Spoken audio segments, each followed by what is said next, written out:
All right, we are recording. Yay! Lovely. Yay! Welcome back to the yearly pod. Hopefully, we do more. I swear. Ooh, I like the True. La La Land poster in the back. Oh yeah, thanks. No, that's you can see kind of this is my movie room. So like these are all my movies here and yeah, that's a What's the poster canvas behind that you? my dad got me. What's the poster behind you? Um Is it Dune? so that one is a all right, let me try and Oh, okay. That's so another La La that is Land, but Star Wars. what Star Wars in the La La Land like format. So That's crazy. yeah. You know what's funny? Yeah, I think My friend he recently sent me like La La Land in concert, like they're on tour. I oh think yeah, yeah. the closest one to me is Indianapolis. I did see that, but I have not gotten tickets for it yet. I don't know yet. I mean, it's a 4 hour drive. I've done it before, but like, Mm. it would be cool. I don't know. Yeah, I know it's a while away though. I don't know. I'm more of a Whiplash kind of guy. I probably would rather Mm. see that live first. That would be awesome. Yes, I want. They better have J.K. Simmons on the screen saying, "That's not my tempo. Yeah, Faster." he's the one conducting it. Yeah, that'd be hilarious. That would be sick. I wish Sinners would do that. Sheesh. Mm, I would go. yeah, I would I'm go to that so in a curious heartbeat. how they do that. I would go to that in a heartbeat because I swear. Anyways, no spoilers for the uh lists, I guess. All right. Anyways, Yeah. let's get started. You don't know. Should we just talk about like before we get to the good? We should just start with like the bad movies we've seen this year. Mhm. Wow.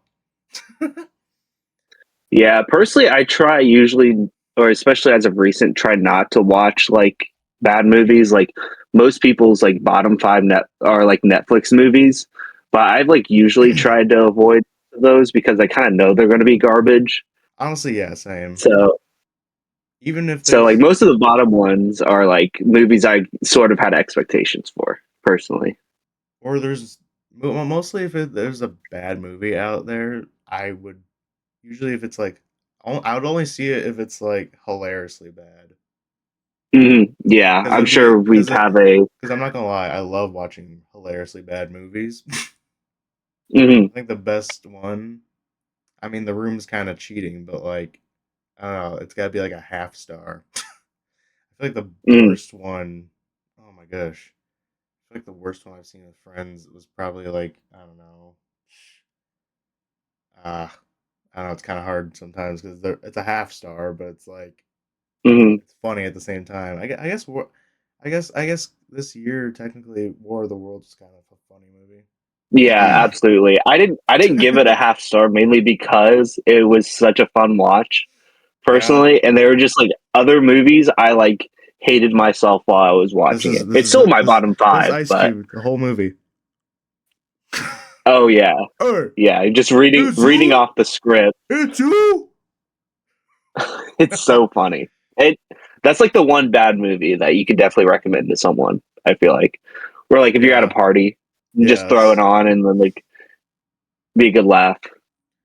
I don't know. I do remember my friend Brett. I know he's usually on the pod, but he's not today. So, anyways, he had the DVD of Blood and Honey, Winnie the Pooh, Mm, because he got the steel hmm book of it because he loves DVDs. He collects them too. hmm But yeah, um, yeah, he collects DVDs and whatnot.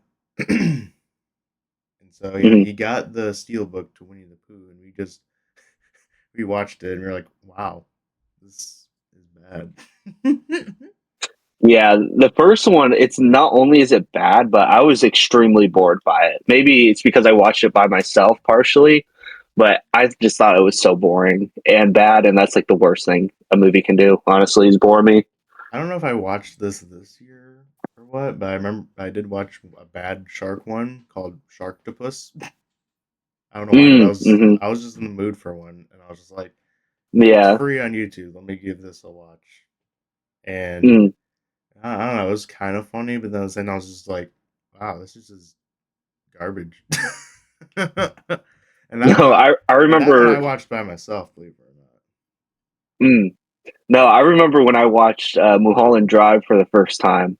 My mind was just like in mush. Like Yeah, just yeah, yeah, having to yeah. process that movie is so much. So I threw on Two-Headed Shark Attack afterward, just to kind of I, like ease my mind back into it, just kind of balance it out because like my you know, brain was I'm not just gonna like lie, fried. I do want to see that. It looks Oh, funny. Two-Headed Shark Attack Oh or yeah, I want to see all of Mulholland them. Drive. Hmm. Well, I've seen Yeah, Mulholland Drive. Mulholland Drive is, yeah, I yeah, think yeah. that's the best Lynch film for Mm. me. No, it's a 5-star for me. So Yeah, like I do got yeah, to. my I favorite. feel like this year I Yeah, definitely got my to favorite Lynch is watch Race. Twin Peaks. I've heard great things about that, but I haven't watched it. Yeah, same. It's just like, where is it even streaming on? Yeah, I know. I don't think it is streaming on anything. Maybe Criterion Channel. Yeah, That would be the only thing I could think of. I do remember. I swear, I think I remember when I had the Paramount Plus subscription. I haven't had one in a while because I'm barely Hmm. on there, but I probably will just because UFC is getting on there again. Well, not Yeah. again, but they're going to be on there, and I'm finally going to watch Hmm. UFC properly instead of the other Yeah. website, quote unquote. So Hmm. yeah, but yeah, I think it was streaming on Paramount Plus at one point or another Hmm. or whatnot. I don't know. Yeah, I guess another bad movie. Yeah, what was up with that Wolfman movie? Yeah, That that was the really disappointing. you That was know probably my most disappointing of the year, honestly, yeah, honestly, yeah, because that had so I was much so excited potential. because I really liked the other film that they made was Invisible Man. I think, yeah, Oh yeah, no, I completely. That was like my favorite movie of that year, probably. yeah, and I was so hyped because I was like, ooh, what could they do with the Wolfman? But no, they Mm, turned it yeah, into the cast was great too. We had Julia Gardner and Christopher Abbott, like two of the better up and coming like younger actors working, and yeah, that movie just like yeah, Julia I don't know Garner. what went wrong. I don't know why. I don't know where she came from. I think she came from Ozark. I haven't Mm, seen it, but like I know it's a good Netflix show or whatever. But like, yeah, she's like a great actress. I'm probably gonna watch every movie from her from now on. Now, mm. Yeah, I think she's doing a Bonata biopic sometime soon. I think that's still in the works, and I think that'll be like the big movie that like showcases her talent. I mean, I know she was in Weapons, but like that wasn't really a showcase of her acting ability as much as it is like a screenplay movie. But I think when she plays Madonna, she's like people are really gonna oh know her wow, name. she's gonna be Madonna. Shoot, Hmm. I think I did hear about that Yeah, one actually. Come to think of it. yeah, it's been in production for a while, but they haven't really announced much else about it besides the fact that she's like playing her. So we'll see. Oh, another biopic movie. Yeah, we're getting more. Just gonna keep getting more. Sadly, Oh well, you know, at least I'm or hyped. not sadly, if they're good. At least I'm a little hyped for the Michael Jackson one. At least I'm a little hyped for that one. It looks a I little really promising. want to be. I want to be, but like also just like the whole behind the scenes stuff with it, like being split into two parts and like the Michael Jackson like family like suing them. Like there's a lot that makes me very worried about it. But it's Yeah, Michael Jackson, so it's hard not to be excited about it too at the same time. I mean, hey, we practically were like, yeah, your sister. Mm, Like, yeah. if it wasn't for your sister, I probably would not be the biggest Michael Jackson fan. Probably, to Oh be yeah. honest. Absolutely. Same here. Same here. She completely got me sold into him too. Like So seriously, like I remember being afraid to watching that Thriller video. yeah, no, I thought it was pretty scary too, but When Shaylee I loved was it, and young, I kind of got desensitized. yeah. Oh, yeah.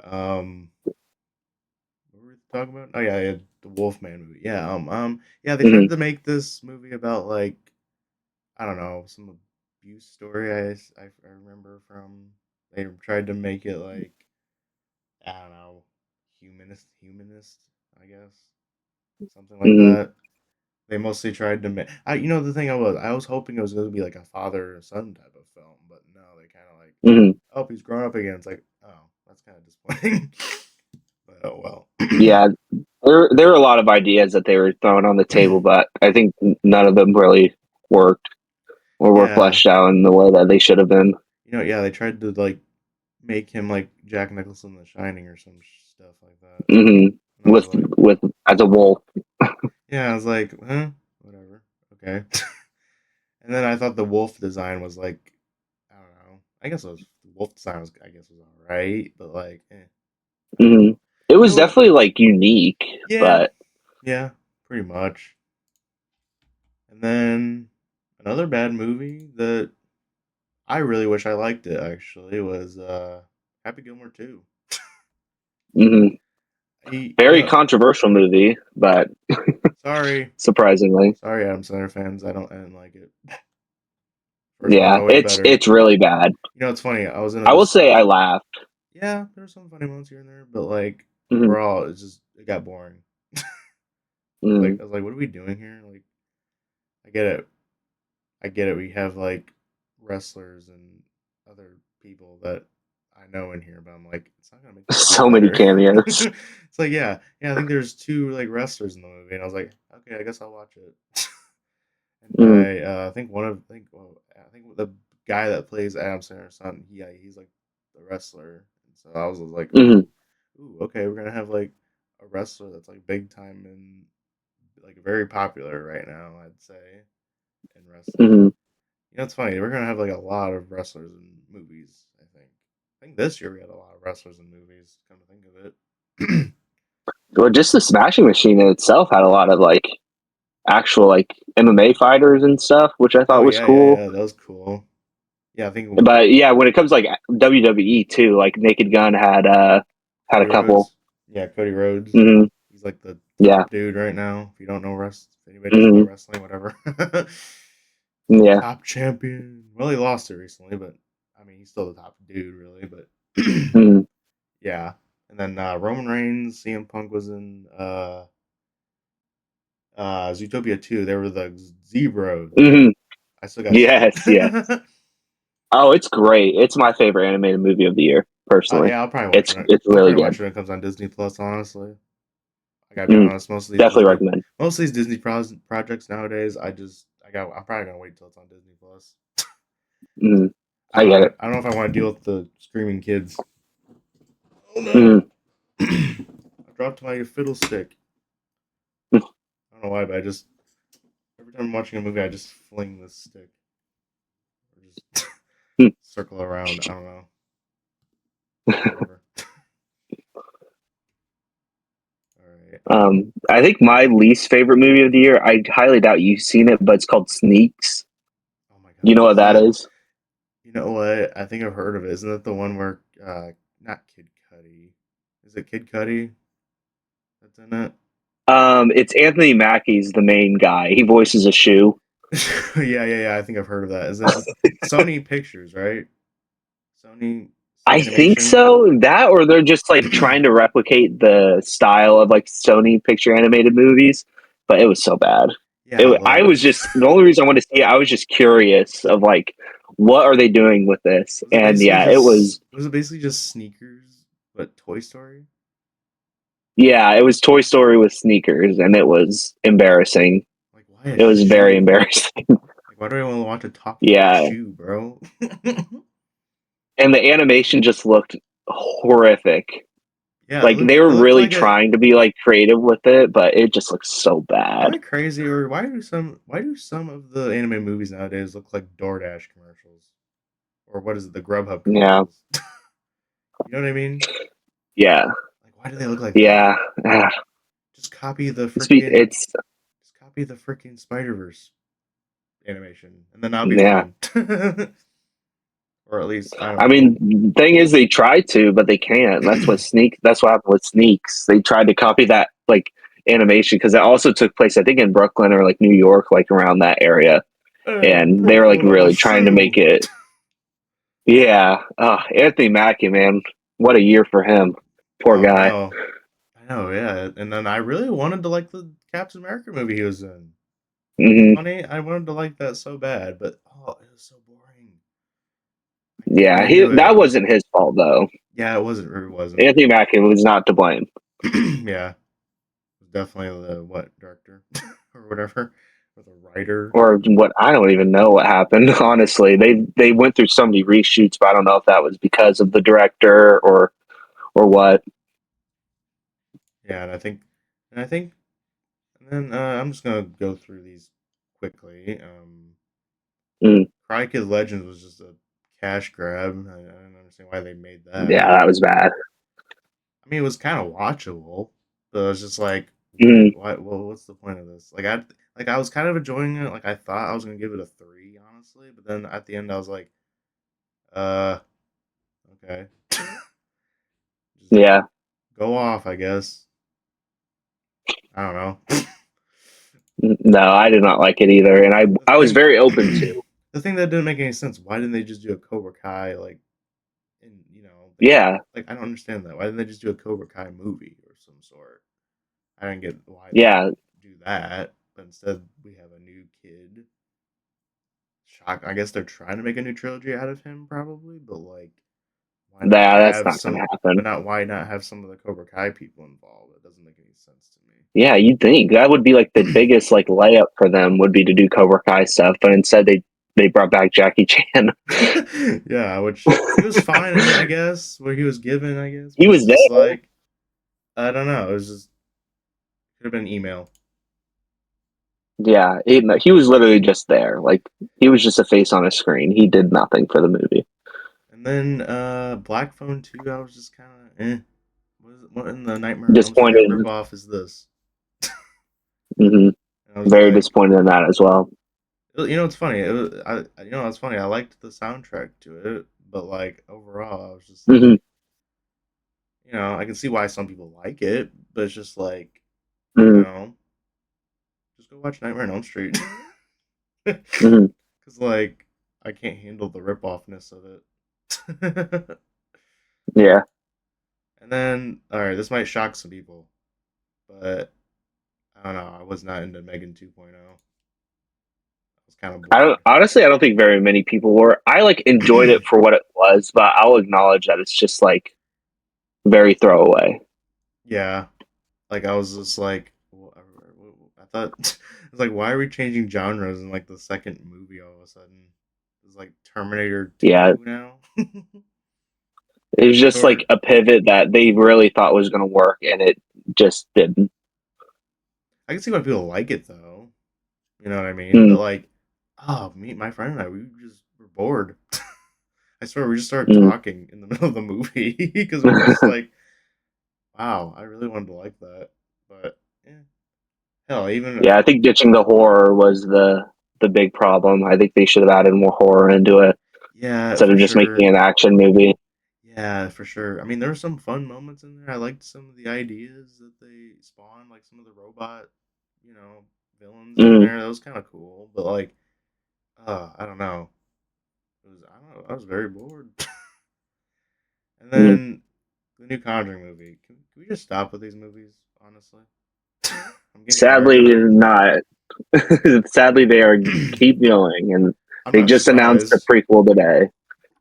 They literally announced a prequel that's coming out next year Yeah, like, already. and honestly, I assume James Wan's not gonna be a part of it, right? He'll be a producer, maybe. That'll be his biggest like Oh, just come back to the contribution to it. director chair, bro. They don't know what they're doing. Come on. You know I what I know. mean? When's his next movie coming out? I need another James Wan movie. Yeah, that dude needs to like come back to the director chair someday. Shoot. His last movie was Aquaman 2. Like, come on, bro. Jeez. You gotta come back to horror, bro. He does, yes, please. Please do. I'm tired of just I don't know, I don't trust him as a producer because I just feel like he's just there. Mm-mm. You know what I mean? Yeah. He's just signing Whoop. contracts and things. You cannot see his stamp on any of his produced movies. Alright, here's like a bad movie that was basically I wasn't expecting to like it, to be honest. Mm, Like I actually enjoyed watching it. But this is a movie that a lot of people will say it's like the worst thing they ever watched. Even mm, critics. I don't know if you can guess, but Five Nights at Freddy's 2. I liked it more than the first one. mm, That might be the biggest hot take mm. of the year for me. Yeah, that's another very polarizing movie for people. Like, there's a big hatred toward that movie from, I'd say, most people, but there's also like a very large amount of people saying like that they loved it. Yeah, I definitely it's fall more on crazy. the hate train, sadly, but yeah, very very talked about movie as well. Here's Very the controversial. it's funny. I here's the thing. I had such low expectations for it, but then because I Hmm. remember the first when it first started, I was like, oh, okay, yeah, this might suck. But then I don't know why. Hmm. Whenever whenever the comedy, whenever it started getting goofy in the movie, I don't know why. I just started enjoying it. Like I was like, Hmm. even my friend was Brett was. No, we both Hmm. looked at each other because whenever the marionette first started possessing people, I was like, "Wait, this might be cooking, actually." No, I Right? thought there were some scary sequences in the movie. Like, Yeah, not even joking. There are I like was some kind of scenes that had shocked. good tension. And then obviously there's some goofy moments. It's not a serious movie at all, in my opinion. No. No, like, come on. So I don't know why, but it made me too hard to hate for some reason. I know a lot of people Mm. probably do, but like, I thought it was pretty fun. You know what I mean? And I thought Mm. I liked it more than the first one. Oh, now my cat's getting in. Hello, kitty. Come here. You want to be Oh, I picked hear him. up? Here's her fat self. Here Oh, I she know mine's right at is. my feet right now. She playing. All right. I'm gonna put you down, girl. Big chunky self. Anyways, yeah, FNAF 2. Kind of excited for the third one actually, because the third one, if I'm being honest, I remember playing the third game, and that one was pretty scary at that time. Obviously, Mhm. the fourth game is the scariest because it's like you don't have any cameras, if they even do the fourth one. Yeah, we'll see if they do a fourth one. But the third one, I don't know if you remember, but that one is supposed to be like a horror attraction Mm. setting. So Okay. they're gonna have, and I think Matthew Lillard might be back, but he mostly might be in the rotting, flesh looking Yeah, spring trap, which might be fun. probably right. Which sucks because Matthew Lillard's so talented. You just kind of want to see him Yeah, on screen. And yeah, that's true. so, It was cool. And then in the FNAF 2, they did like, which I don't think any of the people except my friend and I were like, "Hey, look, Scream." mhm. I know they didn't share screen time at all, which really sucked. Like, I Yeah. wish they shared screen time at least once, The thing is, I but don't nope. think anybody in my theater was like, "Oh, it's Scream reference." Oh yeah, no, I don't think anyone even would have recognized Skeet Yeah, I Ulrich know. in the movie. I'm surprised I did, because I was like, Mm. because I've seen this, pictures. Oh, Mm. it's gonna be a reunion or whatever, blah blah blah. In FNAF 2, and I Mm. was like, ooh, okay, cool. Even though he's like one of the dad Yeah, he's in boys. like one scene, And and that's it. he's like, oh yeah, my son got bit off by an animatronic or whatever. Something like that. I don't remember what the scene was, but I don't know. So, but yeah, I don't know why, Yeah, no, it was. but FNAF 2 kind of makes me want to watch the first one again to see if I like it again. Because I can't lie, I was digging the first Mm. one, like the first half of it, but then the third act came on, and I Mm. was just like, ooh, that was not good. Third act. So I was like, No, the third act that made me laugh the most. Honestly, that was the part where I was just like, "This is so ridiculous," but I'm really enjoying it the first one, right? because it's literally like, or no, the ending of the second one Oh yeah, yeah. when they're at the I like it house. way better actually. Hmm. Hot I take. was having a Sorry. blast at the ending. I I don't. was having a blast at the ending. I literally didn't care. I was just like, I'm enjoying this. I'm giving it a 3. Mm. It's a 3 for me. It ain't going higher Mm. than that. Yeah, But just like, one of those yeah. movies where I don't know. Maybe absolutely. I would watch it again. Who knows? I don't know. A 3. I don't know why, but a movie that's a 3 is like it could be a watchable movie again, but then also could be like, oh, I could hate it again. You know what I Hmm. mean? Yeah, But yeah. Oh yeah. I get it. But yeah, the third act, the freaking they all just freaking teleport behind every evil animatronic. Here's Johnny. Yeah, it was It was so so funny. stupid, but I couldn't help but enjoy it. Yeah, and I was just like, if they keep, but then it's like for the third one, I'm curious if they're gonna have like a more serious tone because I remember the game had more of like a. It was, I mean, every game I think got scarier and scarier, so I'm kind of curious Mm, how are they gonna mix the comedy in the third one? If it's maybe they won't. yeah, Maybe it'll be a I little don't think bit they will. darker. Maybe it'll be a little bit darker because I remember you because whenever the vents in the game, I don't know if they're gonna be totally game accurate. I don't think they can, but I remember when the vents would go out, you would start hallucinating. You just get jump scared, jump scared. Here's the main Hmm. problem with the franchise. I feel like there needs to be more jump scares because the game is a jump scare game. Like all you get is jump scare, to the point you get numb to it. So I'm kind of curious. They need to have like a few jump scares. I feel like in the next movie. I think the jump scares are my favorite parts of the movies personally, especially in Oh the second yeah. one. Like up with like the main, I can't remember what the animatronic is, but there were some like genuinely like Especially the parts I was like, oh marionette. shit, yeah. No, there were some parts I was like, this is like genuinely scary, and I feel like they're actually like capturing the game well here.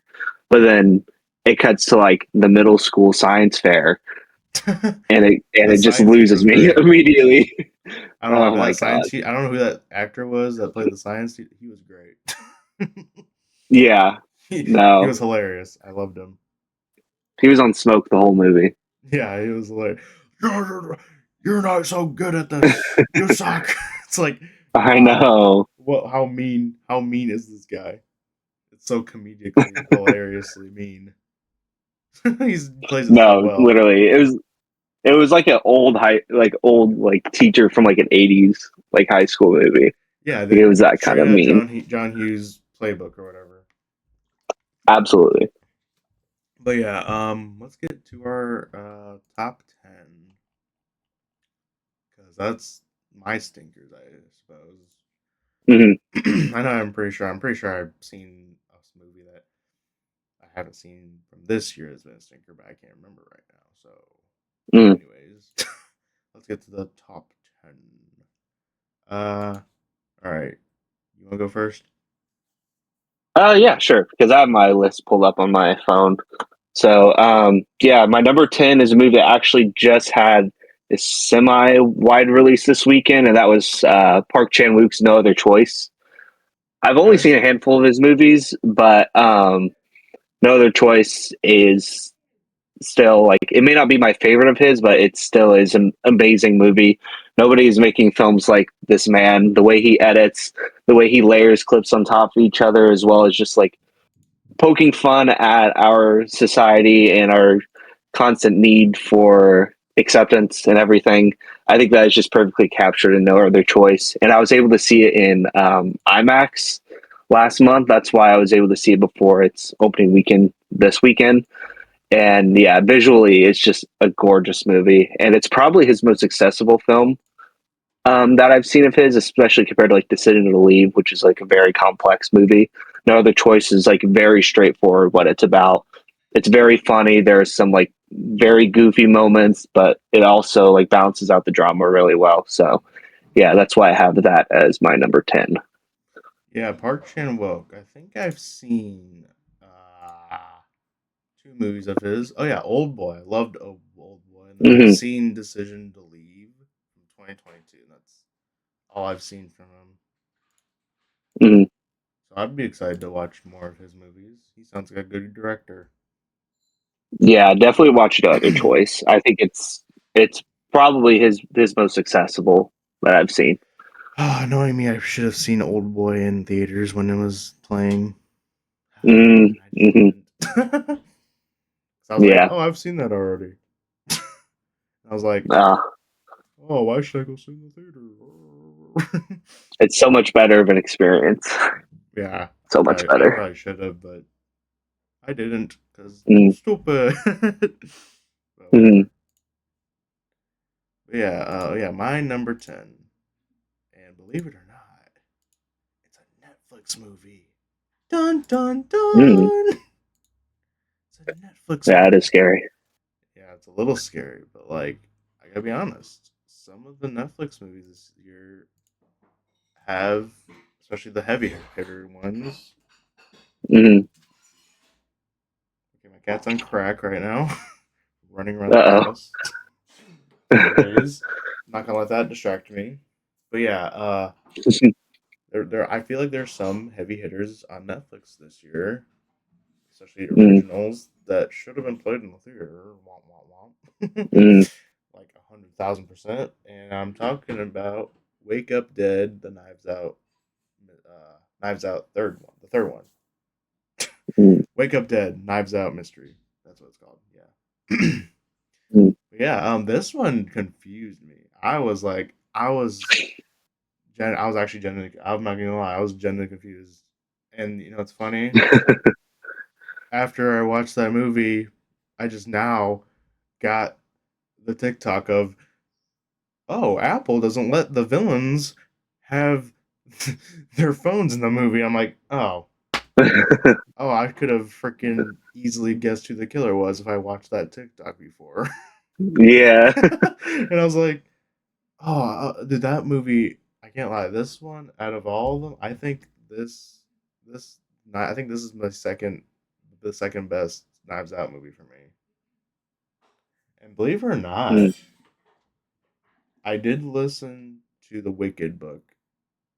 And believe it or not, the Wicked Mm. book is way different than the movie because it's more of like a political uh, drama than it is like a musical. It's very Mm. screwed up. I swear, the Wicked book is like there's like rape, there's like Oh wow. yeah, I swear, there's like cursing. They say the F word. Mm. They have like this dragon. Interesting. They have like this dragon religion or some sort. Mm.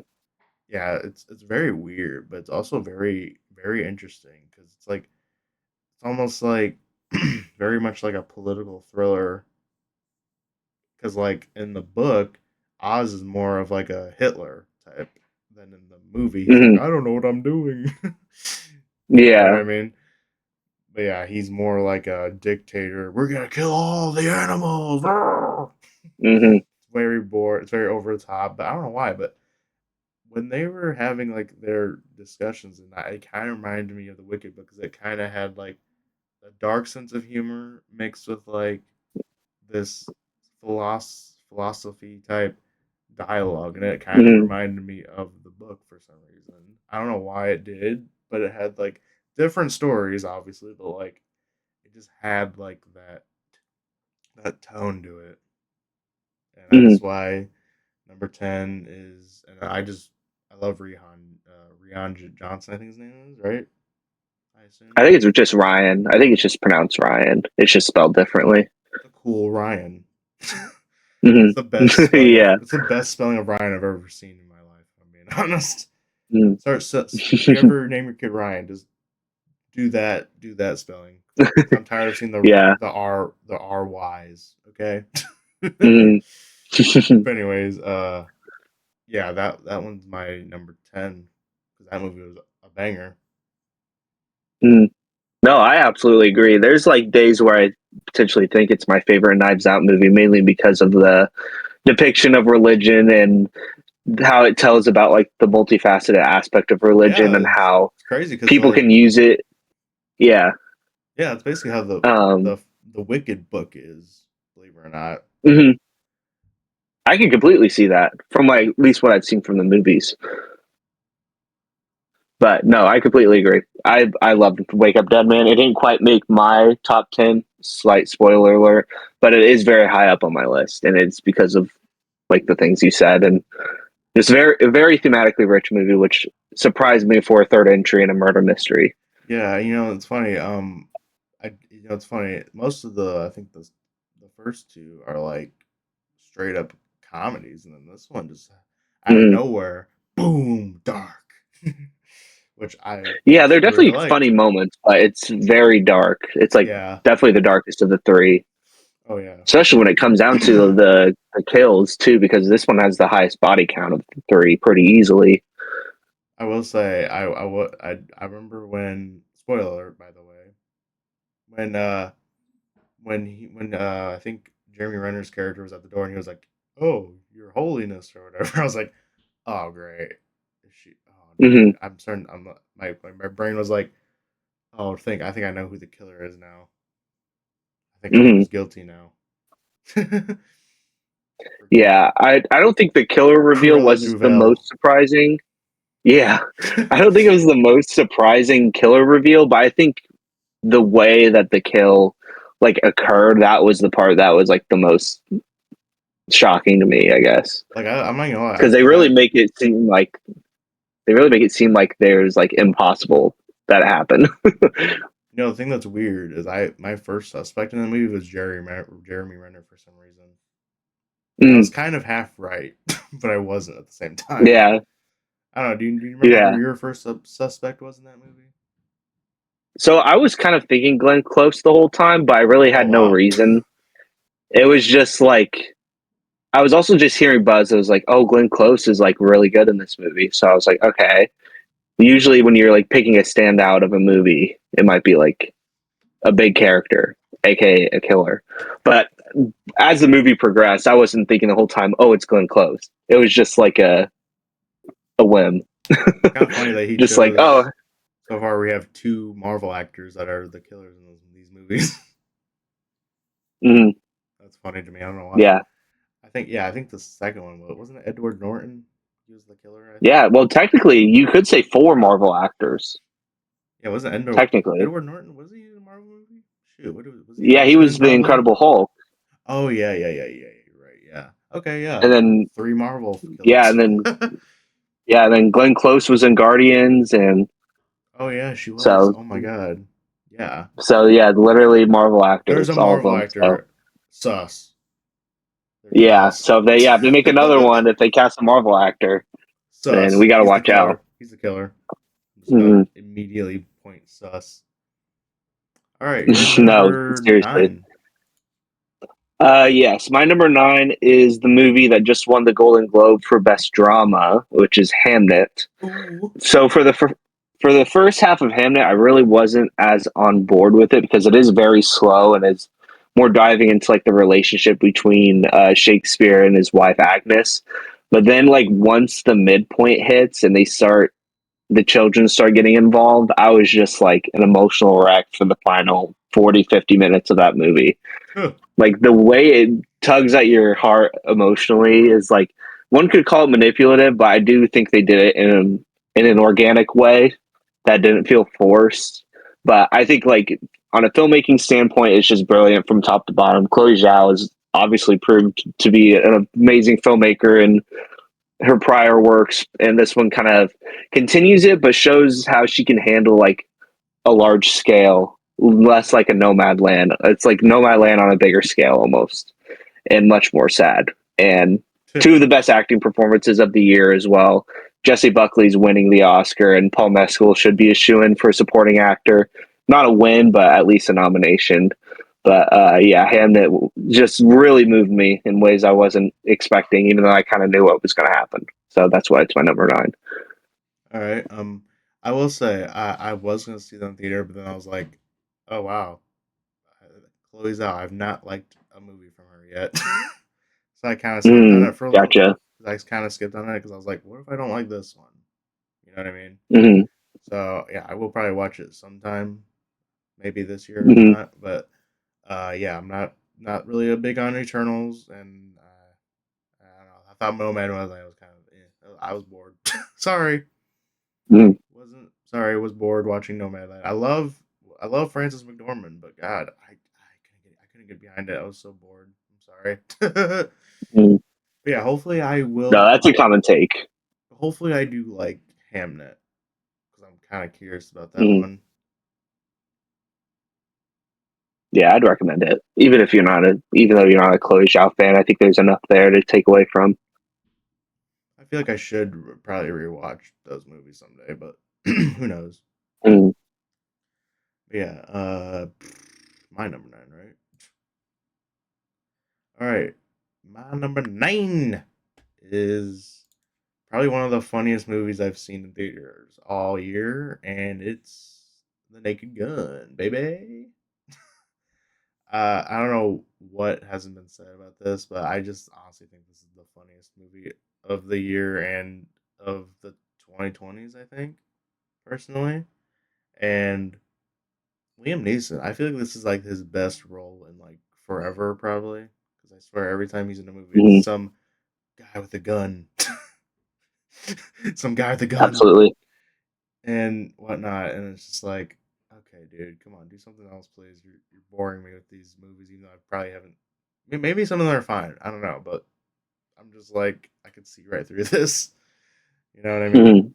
But anyways, yeah, Naked Gun. Oh my god, it's funny. I haven't seen the Naked Gun movies until the last year. I just marathon through them all, and then I just watched Mhm. the not the reboot technically.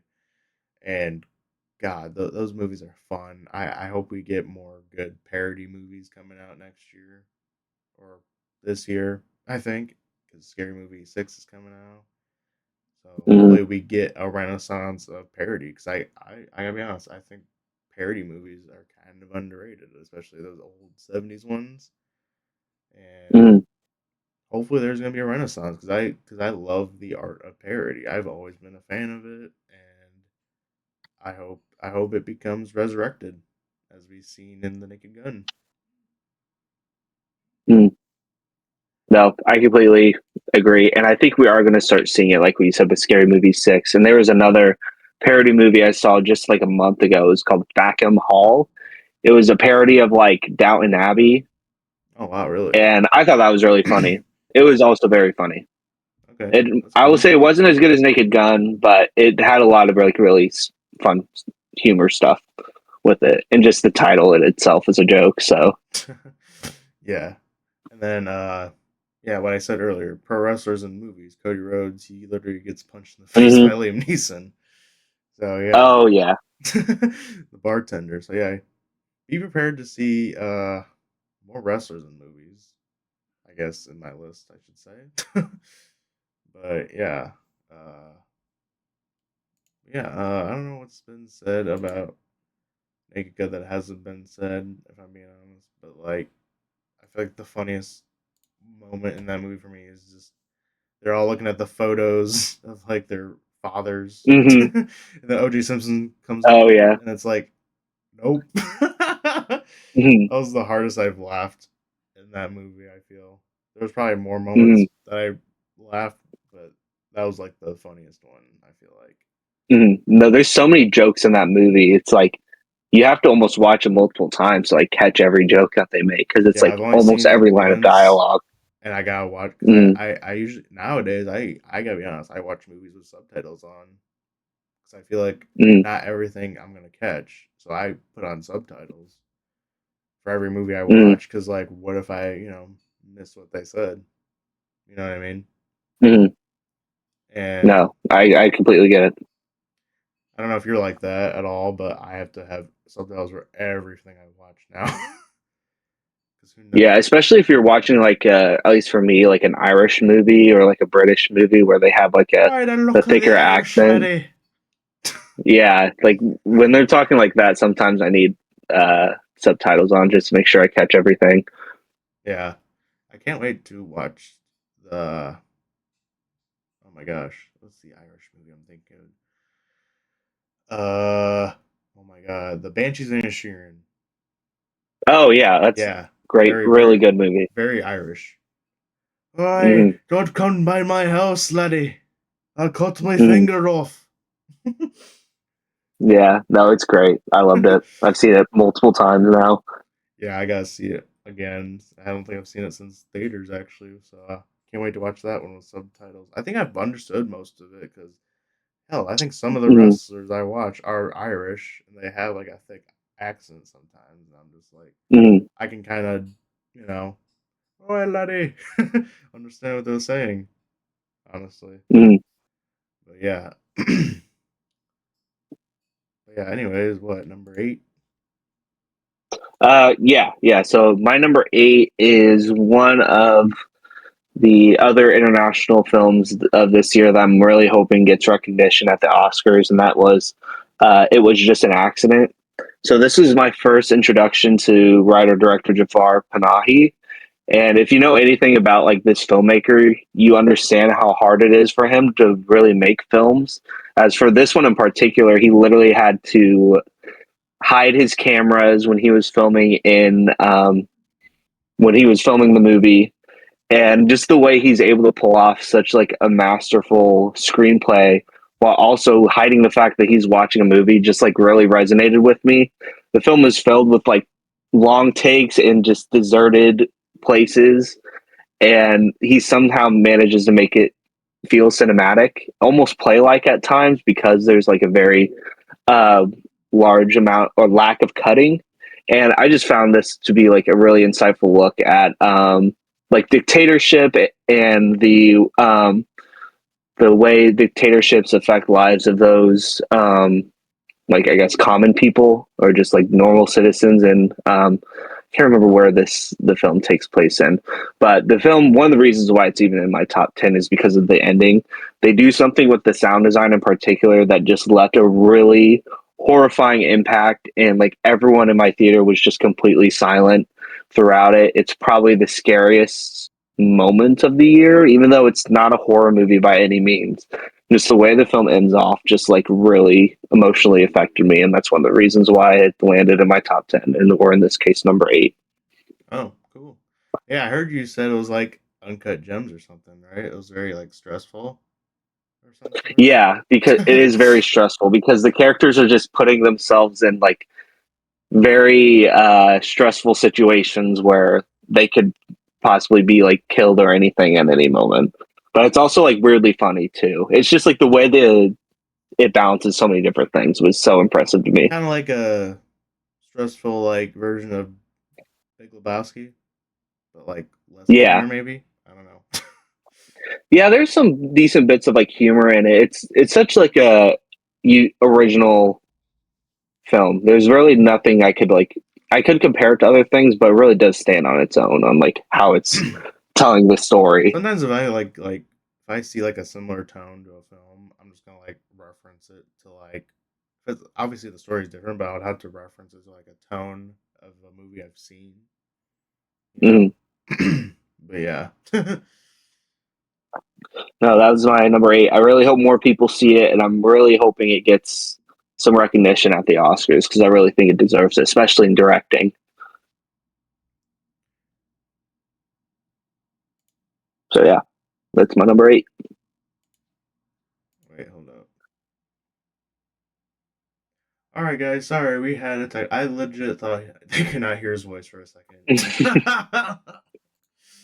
Oh my Thank goodness it goodness, is that though. scared me so much. I hate when that happens. No, I swear, I think I was like recording a pod, and then the whole time it was like a 2 hour pod. I don't know if it was like a live stream or something, but I can't Uh-huh. remember. But one of my friends was like, it was actually worse. He sounded like a mouse. It was Oh weird. no. It was weird. He was talking, but like I swear it was like squeak squeak squeak squeak squeak squeak squeak squeak Oh. squeak. It wasn't even words. It was like squeak squeak squeak squeak squeak. Meep, meep, meep, meep, meep, meep. it was just a mouse. I swear. Mm, I didn't know till he like mentioned it because he was like watching the stream and how every time he mm. talked he just sounded like a mouse. Squeakers. And I Oh think boy. I think that podcast is out somewhere. It's on the channel somewhere. Mm. If you go on the live thing, whatever. Yeah, you literally just—it's hilarious to listen to because it just sounds like I'm interviewing a freaking mouse the whole Oh, that time. sucks. Anyways, we just talked about your number 8, right? Yeah, so you'll be Hamnet, saying your right? number 8. Oh, wait, no, Or my Hamnet. number 8 was It Was Just an Accident. Okay. Oh, okay. And that was like an uncut gems kind of movie of some sort. Hmm. Okay. All right, my Yeah. turn. All right, my number 8. All right, we are recording for real. This is for real. Anyways, number 8. for me. And dare I say, I think this movie might be a little bit funnier than Naked Gun. Dare I say? Dare I say? But anyways, number 8 for me is A24's Friendship with Tim Robinson and Paul Rudd. This I don't know why, but this movie, even though it might not be funny to most people, but I think this movie, I think it's kind of funny, Mm, especially even the tense scenes that happen in this film, even the crazy stuff that happens. I still think it's hilarious. But yeah, anyways, mm, Friendship is about a dude who meets his neighbor and he becomes literally obsessed with him. And it's not yeah. even in a sexual way, it's just friendship. He's Mm, like I'm pretty much a creep, technically. But like he's kind of misunderstood in a way. But like but yeah, this film, if I had to like compare it, but obviously I'm not comparing a movie, but the tone, I'd say it's kind of like the tone, like the comedic styling tone of like The Big Lebowski, in my opinion. Because that movie's kind of crazy to the point it's funny mm, in some ways. But yeah, this movie, yeah, I think this movie, this movie's got a really good messaging of like, I feel like guys are really hard on other guys. You know what I mm, mean? I feel like other men need to like, you know what I mean? I feel like people need. I feel like men in general. I feel like we're always like too hard on like first impressions. Like, oh, that dude's kind of weird, but like you don't know what that dude is like going through. If that makes any sense, you know what I mean? mm, So I feel like that movie's really good commentary on like how men, view other men. I feel like that's the best mm, one I've seen in a while that have like a good commentary on like how men, act towards other men, because we all want to be part of the boys. You know what I mm, mean? We all try. I feel like at one point of our lives you were, especially it doesn't matter. I don't know if it matter if it doesn't matter if you're in middle school or whatever, or high school. You just wanted to be part of the bros at some point.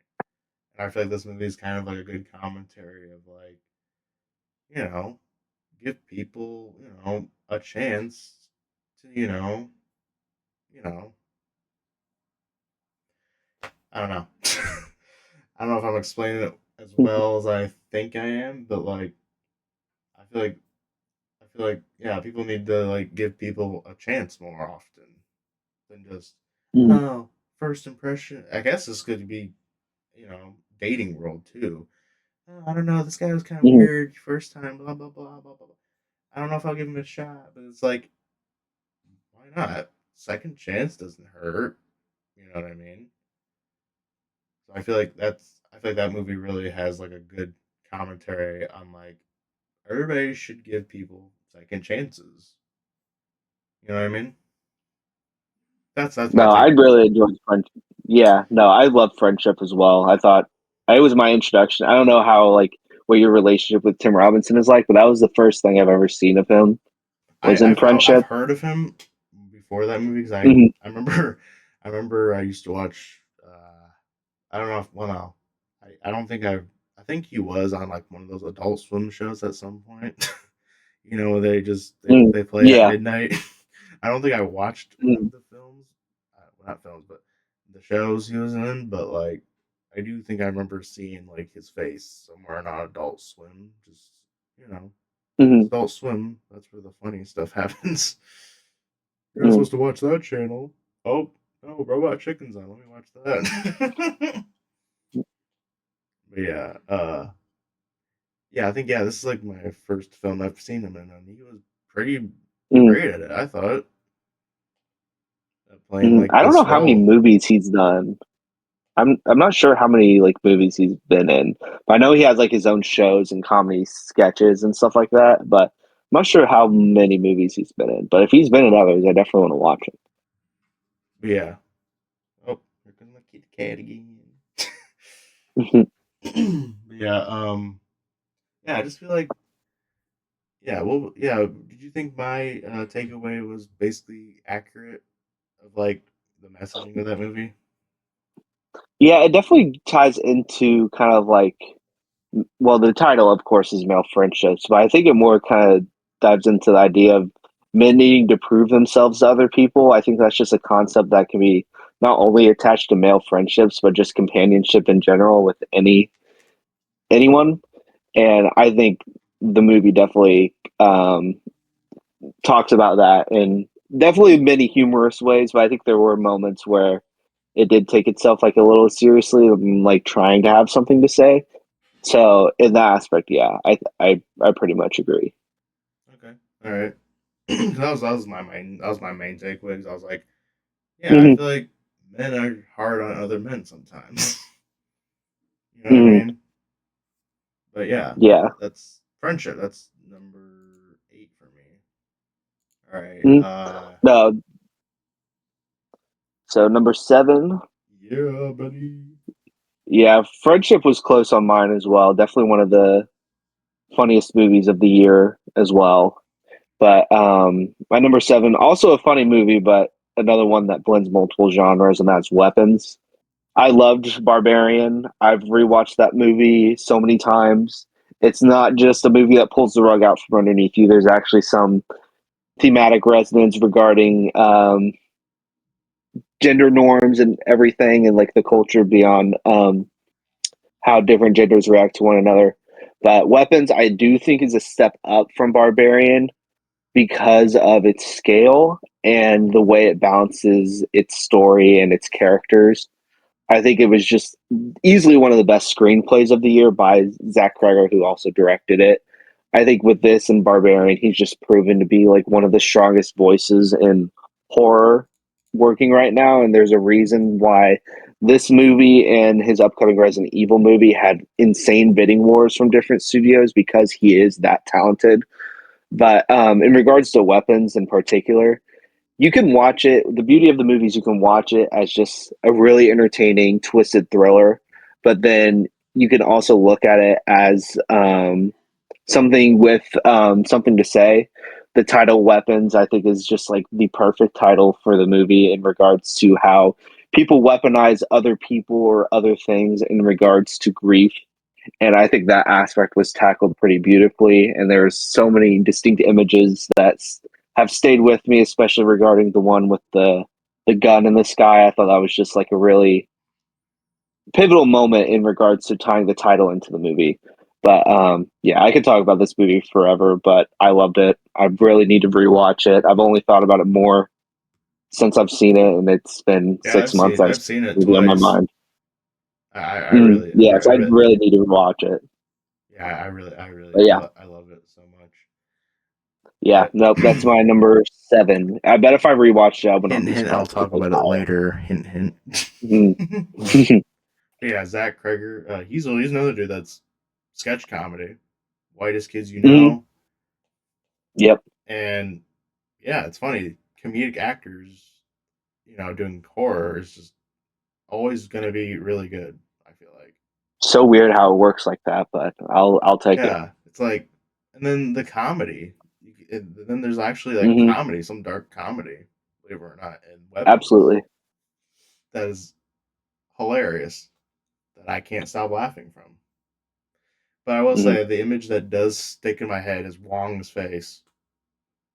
Oh I yeah. can't get it stuck. I every time I think of the movie, just his face. Oh, Hmm. oh my gosh, his smashed up face, bloodied, Hmm. freaking eyeballs piercing, his hair's all screwed up or whatever, blood all over his shirt. Oh, that's terrifying. Like No, I don't absolutely. want that. I don't want that at my door. Oh, Yeah, running at you. Uh-uh. yeah, that is terrifying, dude. Like, oh my Hmm. gosh. And I remember watching the trailer for the first time. Just his like, what is he, a zombie? Like, that's what I thought at first. I was like, was he infected? Was this Mhm. some kind of zombie virus going on? What's going on in this movie? And I don't know if I want to give out. I'm going to talk about a little bit more about it later, but Yeah, yeah, you could save it. You could save it. all right, all right. My number seven. I feel like all right. My number seven. I feel like this movie. This might be one of the. I don't know about y'all, but Tom Cruise just makes the best action films of all time. Like this dude can't fail at an action movie. He's gonna keep doing it till he's 90 probably. But yeah, Mission Mhm. Impossible: Final Reckoning, number seven for me.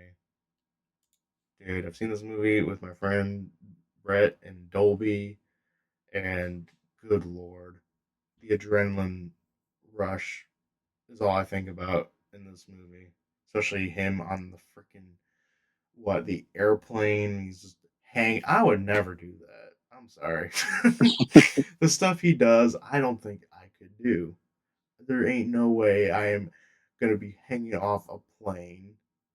No way, bro. I ain't doing that. But this dude, Tom Cruise, man, he does it for the love of the game. Like Oh yeah. this like if you haven't seen many Tom Cruise movies, I Mission just watch Mission Impossible. You just have like a better like uh what should I say like better I don't know better appreciation for him if that makes any sense. Mm. Just watching those movies doesn't need hey it could be any of his movies actually. I feel like I don't know I just feel like Tom Cruise. I just feel like this dude just doesn't make bad movies. You know what I mean? I feel like whenever he No, he commits. releases, yeah, oh yeah, for sure. But it's just like whenever he's releases a really, really good movie, it's just like it's just automatically classic. You know what I mean? Yeah. You excited for Digger? Oh yes, because I love Birdman. Hmm. I don't know if Hmm. I've seen his other movies or whatnot, but oh yeah, wait, yeah, Revenant, right? Yeah, he did Revenant. He won Best Director back to back Yeah, I years. love both those movies. So that's definitely gonna be a Hmm. top 10 contender for me, probably. And Absolutely, and then I this agree. and this is probably like his first movie, probably since like that doesn't feel like a blockbuster. Hmm. Maybe it will be. I don't know because Birdman and like uh, Revenant, Revenant's more of a French thriller, but like Birdman, that's like Hmm. experimental. So I don't know how experimental this movie's gonna be, but I'm kind of curious. I bet Tom Cruise is gonna be really good, and so it might be a top five contender on my top 10 if I predict if I Hmm. predict how high it's gonna be on my list. Definitely has the gradients for like an all timer. So Yes. I don't disagree with you there. But yeah, I don't know. If you haven't seen the Final Reckoning, I don't know what you're doing. It's great. Like if you haven't seen any of the Tom Cruise Mission Impossible movies, I don't know what you're missing. I don't know. I don't know if you like action movies that much, but if you haven't seen Hmm. any of them, give it a try. But yeah, that's So my I really enjoyed that one as well. I it didn't quite make my top 10, but it was in my top 15. So I agree with pretty much all of your sentiments toward it. I thought it was great, even though like the first half is very much flashback, yeah, a yeah, yeah, very yeah. long Yeah, I flashback. remember. Yeah. But the submarine sequence and the airplane sequence that you talked about, those are like all timer scenes. Oh yeah. Probably more I'm forgetting, but Hmm. yeah, but yeah. Those movies, in my opinion, are probably one of the best action movies of all time. Like especially like Fallout. That's probably my favorite one. Hmm. Yeah, Fallout's phenomenal. All right, number CX. Yeah, number six is another movie I haven't rewatched, and I'm kind of nervous too, just because of all the discourse it's had online. My number six is Materialist. I loved Past Lives, so seeing Celine Song's next project would automatically make it one of my top anticipated movies of the year. And Materialist for me just did not disappoint at all. I think its depiction of modern romance was pretty breathtaking. Her dialogue is just like the way she has her characters speak in the most honest ways, made for so many emotional sequences for me in the movie. Definitely one of the movies that made me tear up the most this year, and that was pretty much just because of how beautifully written the movie was. Definitely Chris Evans' best performance in a really long time. I know he's great as Captain America, but seeing him jump Actually into act. a role like this, yes, yeah, just seeing him jump into a role like Especially this, and A24 you, too. It's like his first A24 oh movie yeah, too. I think it is. I can't think of another one he's been in, but this he was just brilliant. I thought like I wouldn't usually expect Chris Evans to pull out like a best performance of the year, but I think he was definitely up there for me. I thought he was the way he like showed love to Dakota Johnson's character. I just found like extremely moving, and yeah, that's there's a lot I could get into about Materialist and like all the controversy because I know it has like a I think it has a 2.9 on Letterboxd now. Like people do not like it, Yeah, that's but weird. I couldn't I could not get over the movie. It just hit me in all the ways I wanted it to, and I love Celine Song, so that is why it's my number six. Guess what my number six is? The same Oh, is it movie. Materialist? I Oh, nice. was We I have a was so fan. We have another fan. yeah. You know what's funny? I didn't think I was gonna like it that much. Mm, Believe it or not, nice. when the movie first started, I was like, ooh, I don't know, is this but then when the movie kept going, I was like, you know what? This is cooking. This is kind of like modern day Casablanca mixed with freaking Breakfast at Tiffany's. Believe it or not, Hmm. if you've seen those old movies, that's the vibes that it got from me. It was like very modern day, very modern day dating, dating apps and whatnot, and then insecurities of like today's modern age. You know what I mean? Of dating and whatnot. So I don't know. I basically the same thing, copy and paste what you said. Hmm. Yeah. No, I Definitely find the one of the controversy best. so weird around it. Yeah, I don't get it personally. Is it too accurate? Same. Is it too accurate? Probably. Maybe. Maybe. I don't know. They're like, no, I'm gonna get that surgery too, or like I ain't getting. I don't know, something like that. I think people are expecting it to be more like rom-commy, but it was very much a Yeah, rom-dram, especially it in was regard kind of dramatic. Yeah, totally. definitely yeah, especially regarding one of her clients on like getting SA'd. That was like Yeah, a very dramatic shift that I did not expect, but I thought they handled it like really well. yeah, and Celine's song. I mean, in my opinion, it's not better than Past Lives for me. I think Past Lives is Mm, beautiful, beautiful romance movie. But God, mm, it's really good. This material is really good too, especially if you've not mm. seen any of her work. I think that one is a really good start. Absolutely. Yeah, there were a lot of good like rom-coms this year or like romance movies because Eternity was another one that was it's not in my top 10, but it's very close. It was I do very gotta close to see making my that. top 10. I do gotta see that still. It's very good. It looks really It's good definitely though. more rom-com. Very much a comedy more than a drama, but it was very good. Yeah, you know what's funny? It was in the cinema, but I was still interested in FNAF 2. Mm. I was like, maybe I'll watch that someday. I don't know. It's there on my list. Oh, that's Watch another this. A24 too. Yeah. I Another know. A24 romance. Yeah, it's on HBO Max somewhere. I'll watch it. Hmm. Yeah, I it'll be bet. on there I soon if it bet. isn't already. I bet I'll smack myself and be like, "Oh, I should have seen this in theaters." But yeah, yeah, A24. I think they need to. I think they need to make more romance movies. They're pretty good, honestly. No, yeah, the two this year were really good, but Materialist was definitely the one I preferred, even though they were very close. Yeah. Alrighty, number five, top five. Yep. So I did have my top five differently, but after rewatching one movie, I did shuffle some things around. So as of right now, my number five is what is likely to be the best picture winner, and that's One Battle After Another.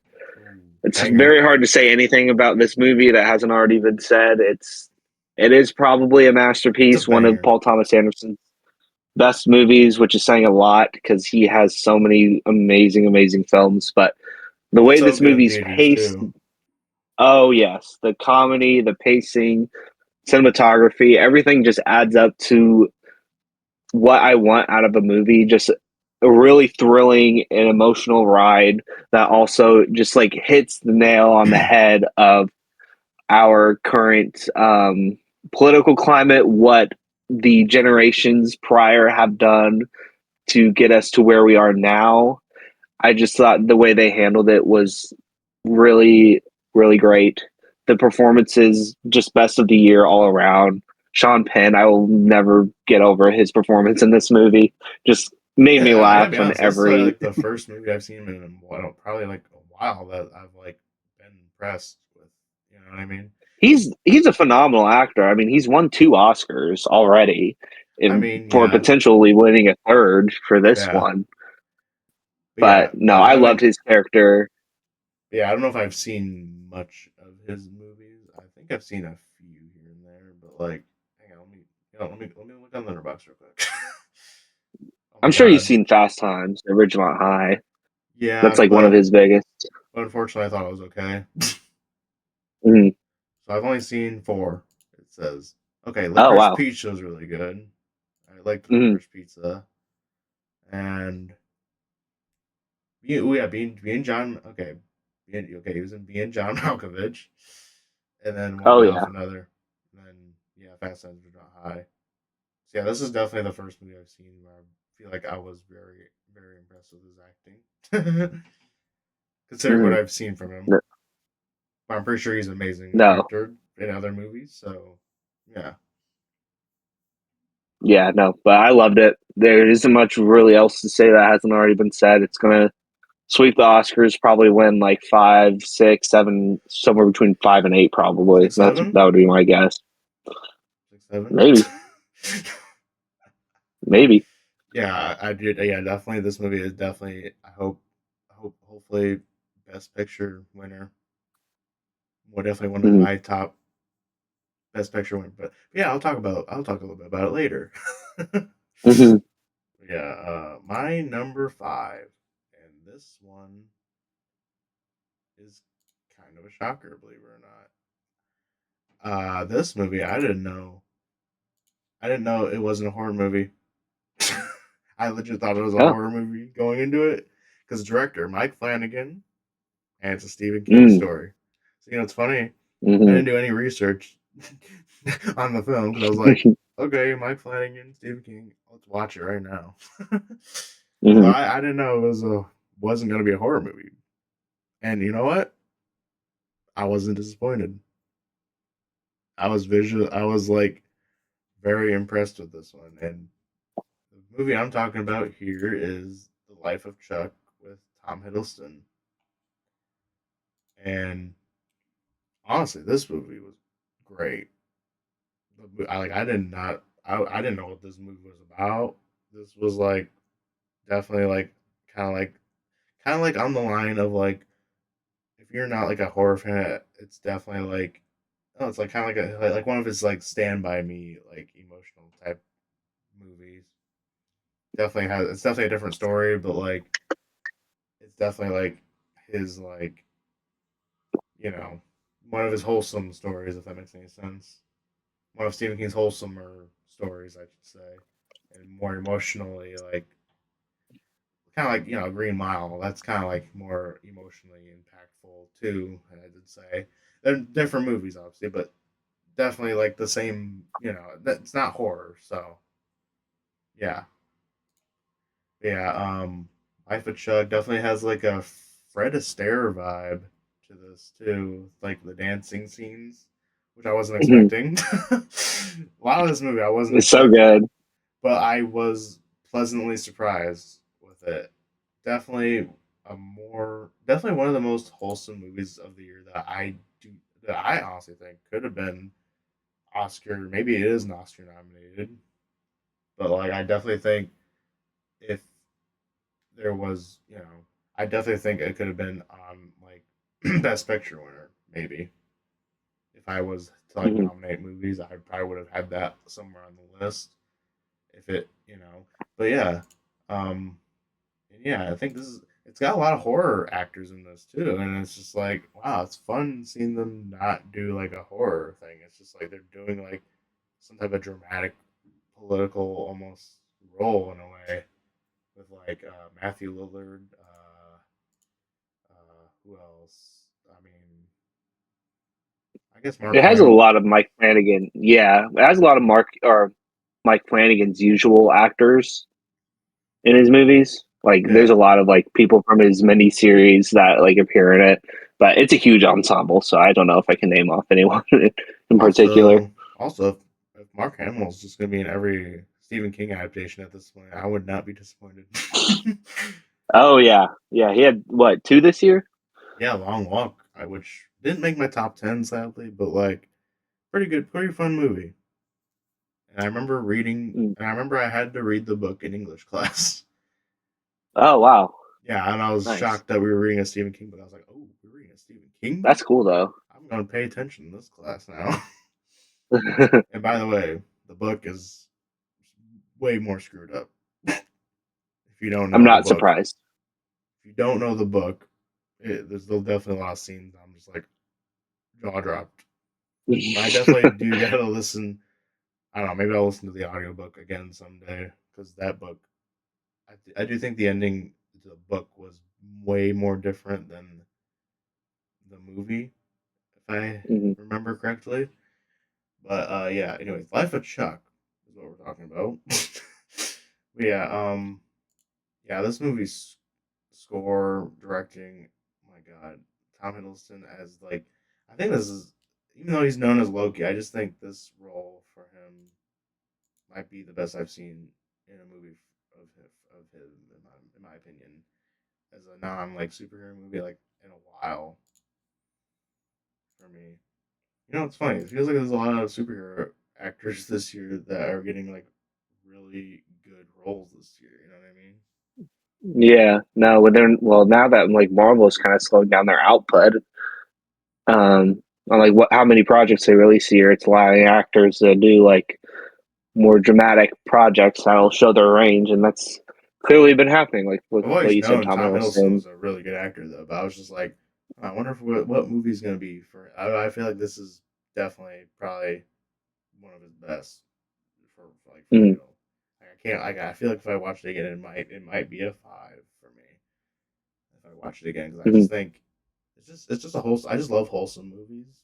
So I feel like we don't get much more of that anymore, especially with political climate can affect how mhm. people's whatever creative process of a film could be. They're like, you know what I mean? No, absolutely. I do feel like there's definitely, I mean, it's kind of a sweet, bittersweet ending, I'd say, without any Hmm. spoilers. But like, it's definitely one of those movies it's got wholesome moments to the point. It's like, it's definitely an escape from what's happening in the world for me. That's why Mm. that's high on my list, if I'm being honest. Yeah, it almost made my list. It's my number 11 right now. I loved it. Yeah. All right.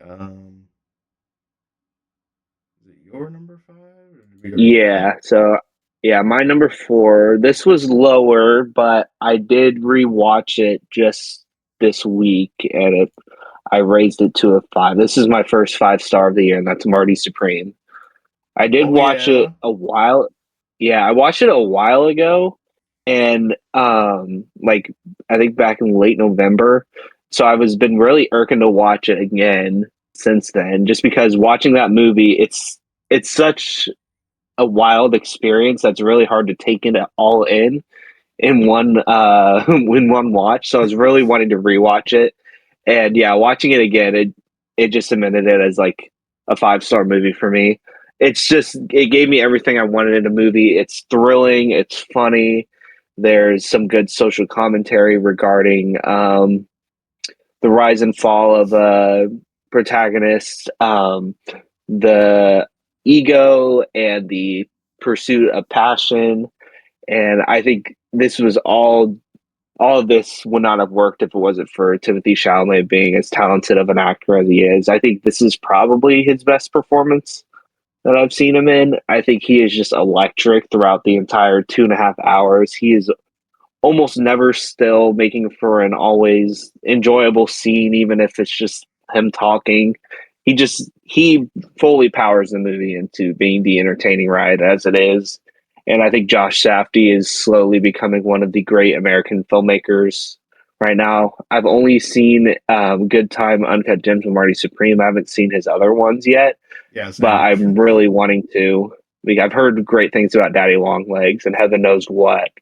But no, Marty Supreme is just yet another excellent Josh Safdie film, and I cannot wait to see what he does next.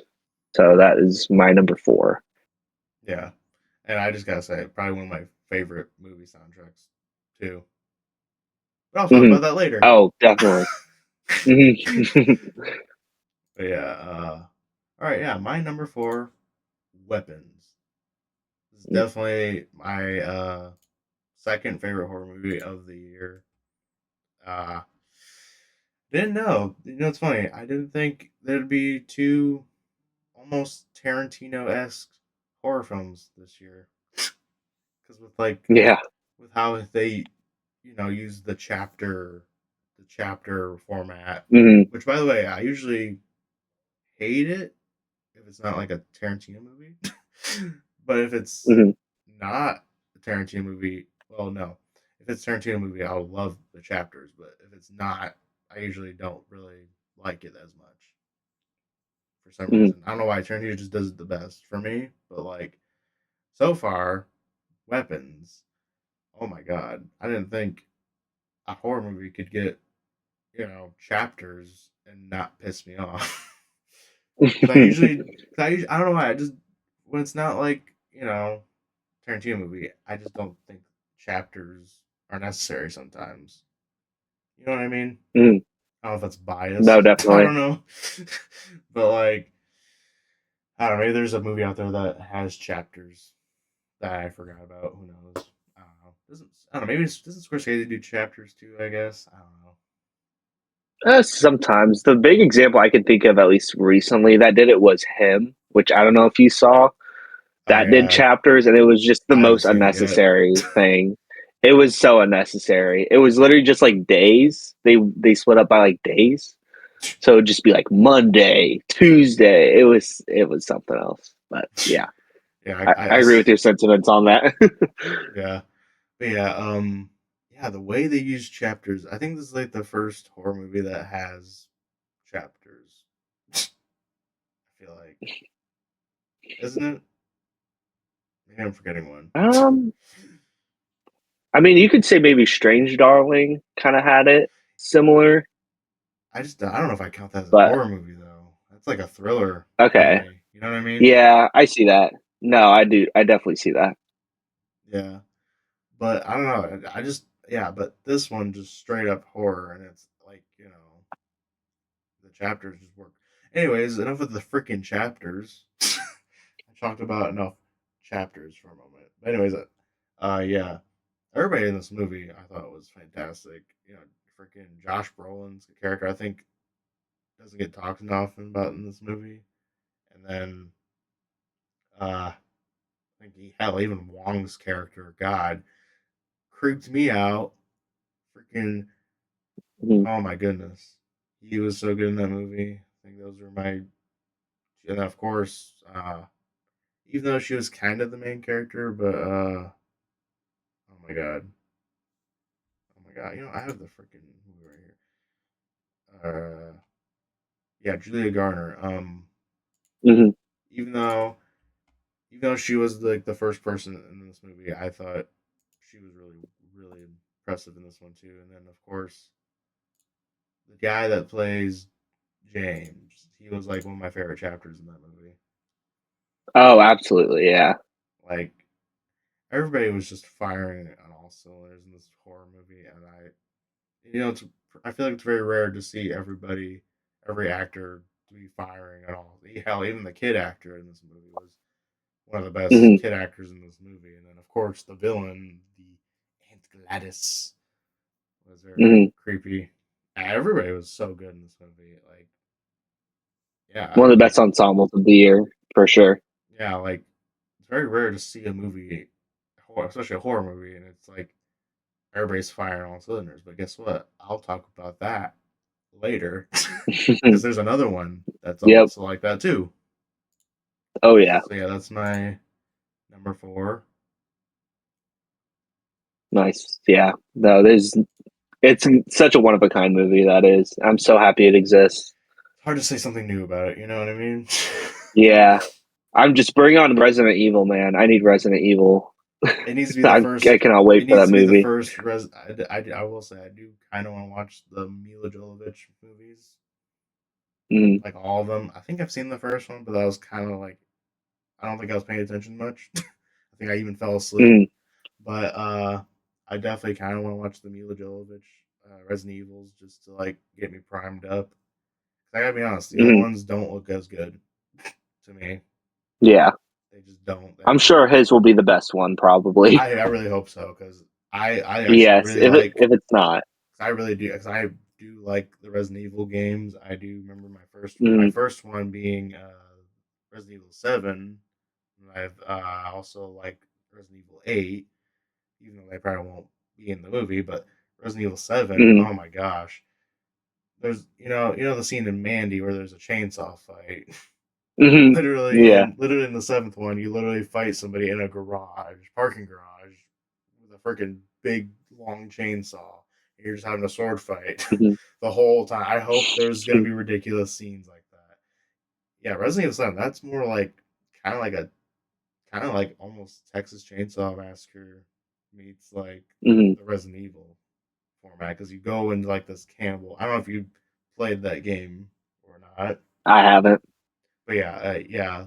So in that game, you're in like this cannibal family, and the dude, it's kind of funny because like you're trying to hide from this guy, and he's breaking down his own walls just to find you, Hmm. and he's got like this giant mallet, I think. And he's just like, I'm gonna find you. It's kind of goofy, but it's a terrifying game. It's like one of the best horror games I've ever played. And Resident Evil 8 I thought was pretty good, but like definitely not as good as 7 for me. And then I don't know. I gotta play. I gotta still play the other ones. I don't know if I should play the remakes or the originals, but I don't know. Whatever. Anyways, yeah, Resident Mm. Evil definitely. Zach Cregger's gonna. I feel like he's gonna nail it out of the park. Hopefully, it becomes a top 10 contender, maybe even top 15.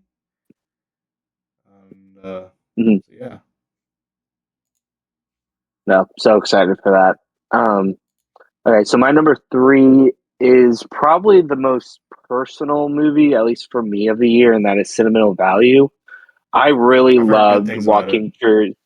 Yeah, I really loved Joaquin Trier's last film, Worst Person in the World, but this one did a little bit more for me, mainly because I just feel so personally attached to the characters. If you don't know, it's about this father who Yeah, is isn't it a filmmaker. Skarsgård? It's Stellan, Linda yeah, Stellan Skarsgård, yeah. Skarsgård. Yeah, okay. I Yes, think I so watched the he plays. trailer once in theaters. You were Mm, like, okay, that looks like no, good. he no, it's excellent. He plays a filmmaker or a director in particular who decides to cast his daughter in his next movie, who was an actress but now only does like theater stuff. But the way it plays with like family ties and how filmmaking can be a bridge between emotional connections between other people, just like really resonated with me. I thought the way the house, because most of the film takes place in like their childhood home, the way the house plays a character in the movie and how like the rotting of the walls represents the stability of their relationship was just like so brilliantly done. It also just has, like we've talked about, great ensembles. This one just has to be up there. Stellan Skarsgård, probably my favorite performance out of anyone in any category of the entire year. But there's also Renate Reinsva, who's excellent. Elle Fanning, who's had a fairly good year this year with this and Predator. I thought she was great in this. And then Inga Ibsdottir Ilias, who is a newcomer who will probably be Oscar nominated. I really loved her. I definitely probably connected with her character a lot compared to the other ones. But no, Sentimental Value was just the drama of the year that I connected with the most. But I also think it's just a really well made movie, and that's why it's in my top three. Okay, it sounds really good because I've only seen the. I don't know. I tried to like stay away from trailers unless it's like a very Mm-hmm. big movie. But when I do see it in the theaters, I'm just like, ooh, okay, watch list, add it. That's usually what Yeah. Karen and I do. We just add random movies that look interesting to our watch list and Mm-hmm. Letterbox. I swear to God, I use Letterbox for everything. Like the watch, like Same. if you see my watch list on Letterbox, it's insane. It's probably in the 4,000 category, probably four Oh thousand. God. I know it's Oh boy. ridiculous, but I do Yeah. use it as a tool because I always what am I in the mood for? Comedy. Let me just see what comedy movies I haven't seen, and just it's probably on my watch list Mm-hmm. somewhere. So yeah, yeah, I can't wait to watch that one. That one looks really good. Yeah, my number three. Oh my gosh, we're getting into the four and a half categories. And probably one of my favorite movie soundtracks of the year for me. I just I think Daniel Lopton is just amazing. Honestly, Mm-hmm. I feel like he should just whenever I feel like every Safdie brother movie needs him in it just to do the score. And that my number three is Marty Supreme. Christmas Day. Marty Supreme. Christmas Day. I didn't see it Christmas Day, sadly, but I saw it the day after Christmas because, like, I don't know if I don't know. Have you went to the theaters on Christmas Day? I did last year. I saw Nosferatu, Oh yeah. and that might have been. I don't usually go though, but that's the one time I remember going. How busy was it? Like, I'm curious. How busy does it really Very get? busy. Really, Very busy. really. Yes. That kind of surprises me, honestly. I don't know why, but it always surprises me when movies release on like Christmas Day and it Mm-hmm. becomes very successful. You know what I mean? Because usually Christmas Day, I'm hanging out with my family. If I'm being honest. Mm-hmm. But yeah, I don't No, know. it's a thing a lot of people do with their family, like especially like later on in the day, like when they're all done like celebrating, they're just like, well, what do we do now? And then they just go to the movies. So that's kind of like the big reason is I that like I they go later in the afternoon. Then yeah, yeah. I will say I would hate to work if I was a movie theater oh yeah, employee. definitely yes, that would suck. We salute all the theater people that do work on Christmas Day. Just all of them in general, they got to deal with some awful stuff. Yeah, getting body slammed by a Minecraft fan. Oh God. It's not funny, but I don't know why. Every time I think of that, I laugh. I'm not supposed to, but I laugh. I'm sorry, Mhm. but it's ridiculous. Just because why would you get body slammed during a Minecraft movie? Yeah, Like, what was the context insane. of that? Anyways, yeah, Marty Supreme. God, dude, this Timothy Chalamet, man, he always impresses me, man. Every time he releases a new movie, I'm just like so impressed by this dude. I honestly I think this dude is gonna be like the new Leonardo DiCaprio. Like if Mm. he stays in acting, I just think he might be like the next Leonardo DiCaprio with every role he's been taking. I just think he's just that good. Like I think every movie, any genre probably. You know, I feel like he would nail it out of the park. You know what I mean? And God, Marty's Prune, this movie, it was probably one of the most hyped movies of the year for me because I love the movie Uncut Gems. I think it's one of Adam Sandler's best movies for me. And oh my gosh, I love the Uncut Gems score. Like it's probably one of my favorite, probably top three scores, honestly, of like especially the recent years. another movie I'm going to Mm-hmm. talk about later Mm-hmm. might be up there too. But like, anyways, yeah, the score of this movie is addicting. I keep listening to it every time I'm in the car or just doing random stuff. It's just a trance. It's just doop, doop, doop, Mm-hmm. doop, doop, doop. You know, it's just an awesome score. I just wish every movie had a score like that because I feel like I would listen to it all the time. If that makes any Mm-hmm. sense. But yeah, oh my gosh, half of these people in this movie aren't really actors, believe it or not. Nope. And somehow they end up pulling in great performances. Yeah, like this is like a Scorsese movie over here, like pretty Yeah. much. like like that's the vibes like the Safdie brothers give is like a Scorsese esque Mm-hmm. drama type. But yeah, definitely definitely very stressful of a movie. But like I don't know, I don't think it's as stressful as Uncut Gems for me. But it's definitely Mm-hmm. up there I in agree. like but it's definitely very like it's more of like a sports biopic too in there. Also, fun fact, Robert Pattinson's in it. I know. I saw that. That was Like wild. I was like, what? He's a voice commentator? Oh my gosh, how did I not? What in the world? I don't know why, but I feel like those two in a buddy comedy movie would be sick. Can you imagine just Robert Pattinson and Timothy Chalamet just being like bros in like a comedy movie? That'd be sick actually. Dune Part 3. It might happen. Oh yeah, that could be. They're both in Dune. I do Could wanna be. I do wanna listen to the audiobook of that of Dune. It's Mm. definitely on my I've heard it's weird. I've heard it's very weird really. compared to the other. Yes. Wow. Okay. I'm down to listen to it though. Mm-hmm. I don't know. Maybe I should read it. I don't know. I don't know. I don't know. I don't know. I love audiobooks because it's like I'm listening to a podcast practically. But Mm-hmm. yeah. Uh.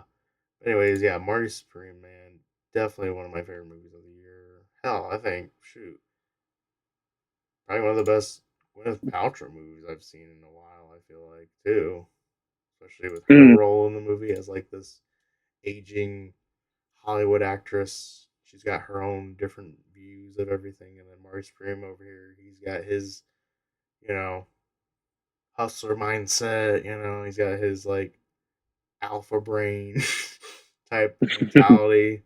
If that makes any sense. Basically, yeah, this is like a sports biopic mixed with like Wolf of Wall Street, believe it or not, with like Uncut Mm-hmm. Gems drama in there. If you've seen Uncut Yeah. Gems, then I guess I don't know what other Scorsese movies like stressful like that. I think people keep saying After Hours is kind of like Uncut Gems or Yeah, something. it has the tension of After Hours for sure. It's just like nonstop. And After Hours is very I much a haven't seen movie it yet, where but I keep you hearing just, it's just like that. yeah, it's definitely watch After Hours. It's one of personally my favorite Scorsese is After Hours. And yeah, it's just him getting into a bunch of crazy situations in New York. So the Marty Supreme comparisons are definitely justified. Okay, that's dope. And then hey, Tyler the Creator is awesome in this movie too. Him as just Surprisingly, yeah, it's just like I love when non actors act. It's like yeah. awesome. Hell, even Kevin O'Leary, I barely even knew who the guy was, and I was like, oh, he's some Canadian billionaire. I was like, who's this dude? Shark Tank? What? We were both like googling the people after this movie. We were like, wait a minute, most of these people aren't even actors. Where'd they even come from? And then Literally. and it's just like, yeah, some of them. Yeah, I think the fat guy, he was like from like a viral clip. I was Yeah, like, really? Okay. The confidence on the Safdie Bros needs to be studied, I guess. Cause like, hey, no, definitely. but yeah, definitely, yeah. This movie is awesome. I can't wait to rewatch it when it comes to HBO. Cause I'll definitely be rewatching it day one it comes Mhm. on HBO. That's how good it is. Yeah. Oh yeah. Okay, now you're number two, I suppose, right? Yeah. So my number two is another movie that you talked about earlier. This is probably the most I've laughed at a comedy, and it's probably the most I've ever laughed at a comedy in the theater, and that is The Naked Gun. I didn't really grow attachment to The Naked Gun until this one came out. I did watch all three of them in preparation for it, and I just The fell in first one love for with me, the. I think is the best one, and then this one could be like second contender Mhm. probably. Yeah, I love the first one. I think the first one is probably still my favorite. I just love that style of humor, and the Yes. jokes are just so clever. I love the opening sequences. That's one thing I didn't like as much about the new one is they didn't have the cop car intro where the cop car is just like driving into like the most Yeah, I love insane that. places. I really wish they had that in the new It's one. literally taking a shower. I remember when Yeah, or there there's was one of them where it was giving birth. yeah, that was It's hilarious. crazy. I really wish there No, was like something like that. I agree, but I think this new one just completely nailed the style of humor that the original became so popular for, while also having its own like style to it. I love Akiva Schaffer, the director, writer, producer, Pop and like Pop star. Star is like yeah, that's like one of my all-time favorite movies. So I had confidence that he could like deliver a really good comedy, but I did not expect to enjoy it on this level. Like I think the snowman sequences is like I was in tears from laughing. That's like the most I've ever laughed in a scene like ever probably was watching the snowman sequence for the first time. So if you like the Naked Gun movies in any capacity, this is a must watch. Oh yeah. And the reason why it is this high is because of how much I think The I will end up rewatchable rewatching factor, it. I I've already, bet, is like really yes, I've fun. already seen it three times. I've seen it three Wow. times already, and I will probably watch it more. The only movie I've watched more than this is my number one Oh yeah. this year. Oh yeah. So, You know what? yeah. Oh wait, yeah. Okay, number two. I don't know why. Okay, my number two. I don't know why I thought we were at number one already. But anyways, my number two is one battle after another. And to be honest, Paul Thomas Anderson, I think this is like the third movie I've seen from him. Because I did Mm. see. Oh no, this is probably the fourth one I've seen. Because I've seen Boogie Nights, I've seen Licorice Pizza, then I've seen. Okay, let me look real quick. Come on, load website. And Punch Drunk Love. It's not a good Adam Sandler movie. Mm. And yeah, this one I definitely think this is probably my second favorite PTA film I've seen. Like, oh my god, even the score. I don't really. I feel like I feel like I recently started listening to movie scores. I think last year technically, and I was just like, oh my god, the score is just so good. Like, it's definitely one of my favorite scores. I don't know if I like the score. It's weird. I don't think I like the score more than Marty Supreme, but the movie I think is better than Marty Supreme, believe it or not. Hmm. But the score of it is just awesome. Especially my favorite track is just Ocean Waves, where it's just Hmm. just random piano, just random stuff. It's just so good. I don't know what else I need to say, but it's definitely one of the quickest 3 hour movies I've ever seen in my life. Absolutely. Totally agree. Sorry, Avatar. There's a quicker one out there. Yeah. No, I'm not sorry, Avatar, honestly. I'm not sorry. Yeah, but yeah. This God, I don't know what else to say, but like everybody, it's just it's just really good. I feel like this movie even has like an after hours feel to it too, and Uncut Gems also kind of has like a thing too with this film. But Mm. dare I say, it's probably one of you know it's definitely one of the best movies of the year. I don't know what else to say. Hmm. I just hope it just wins Best Picture or something. I feel like this could be the Hmm. movie. Definitely my number two for Best Picture. But yeah. You know it. If you haven't seen it, I don't know. Just watch it. I don't know why you're watching this. Like you should have seen it in theaters too. It was amazing. And No, definitely. like, like I don't know what else to say. To be honest, this is that Mm, good. Believe it or not, it's that good to the point I don't know what else to say because everything is just too positive to say. You know what I mm. mean? It's. I think it's a flawless movie. Yeah, it's just like if I rewatch it again, it might just be a five, honestly. Because Hmm. right now I have it as a 4.5 because I did rewatch it Yeah, twice. But yeah. Anyways, we all know what our number one is, right? yeah. I'm sure we tied, but it's justifiable. So, But yeah, number one is our number one, I should say, Sinners. Like, bro, this is like one of the. It's funny. It's a vampire movie, but it's like one of the best ones probably of all time. Dare I say? And then Ryan Coogler, geez, this dude just knows how to direct a movie. You know what I mean? Like, dude, oh yeah. I don't know what other perfect movie can even top this movie. You know what I mean? That's like came out. I mean, I don't know. I might still love Everything Everywhere All at Once still, but like God, this movie is Hmm. definitely like up there. Like Oscar level acting, Oscar level cinematography, Oscar level everything. Like honestly, if it just sweeps the Oscars, I probably wouldn't be mad. Honestly, because like this movie's just that good. Even even if you're not a horror fan, I feel like people that aren't horror fans would love this movie. I tried getting my dad to Hmm. watch it. He's like, "No, I'm gonna get a heart attack."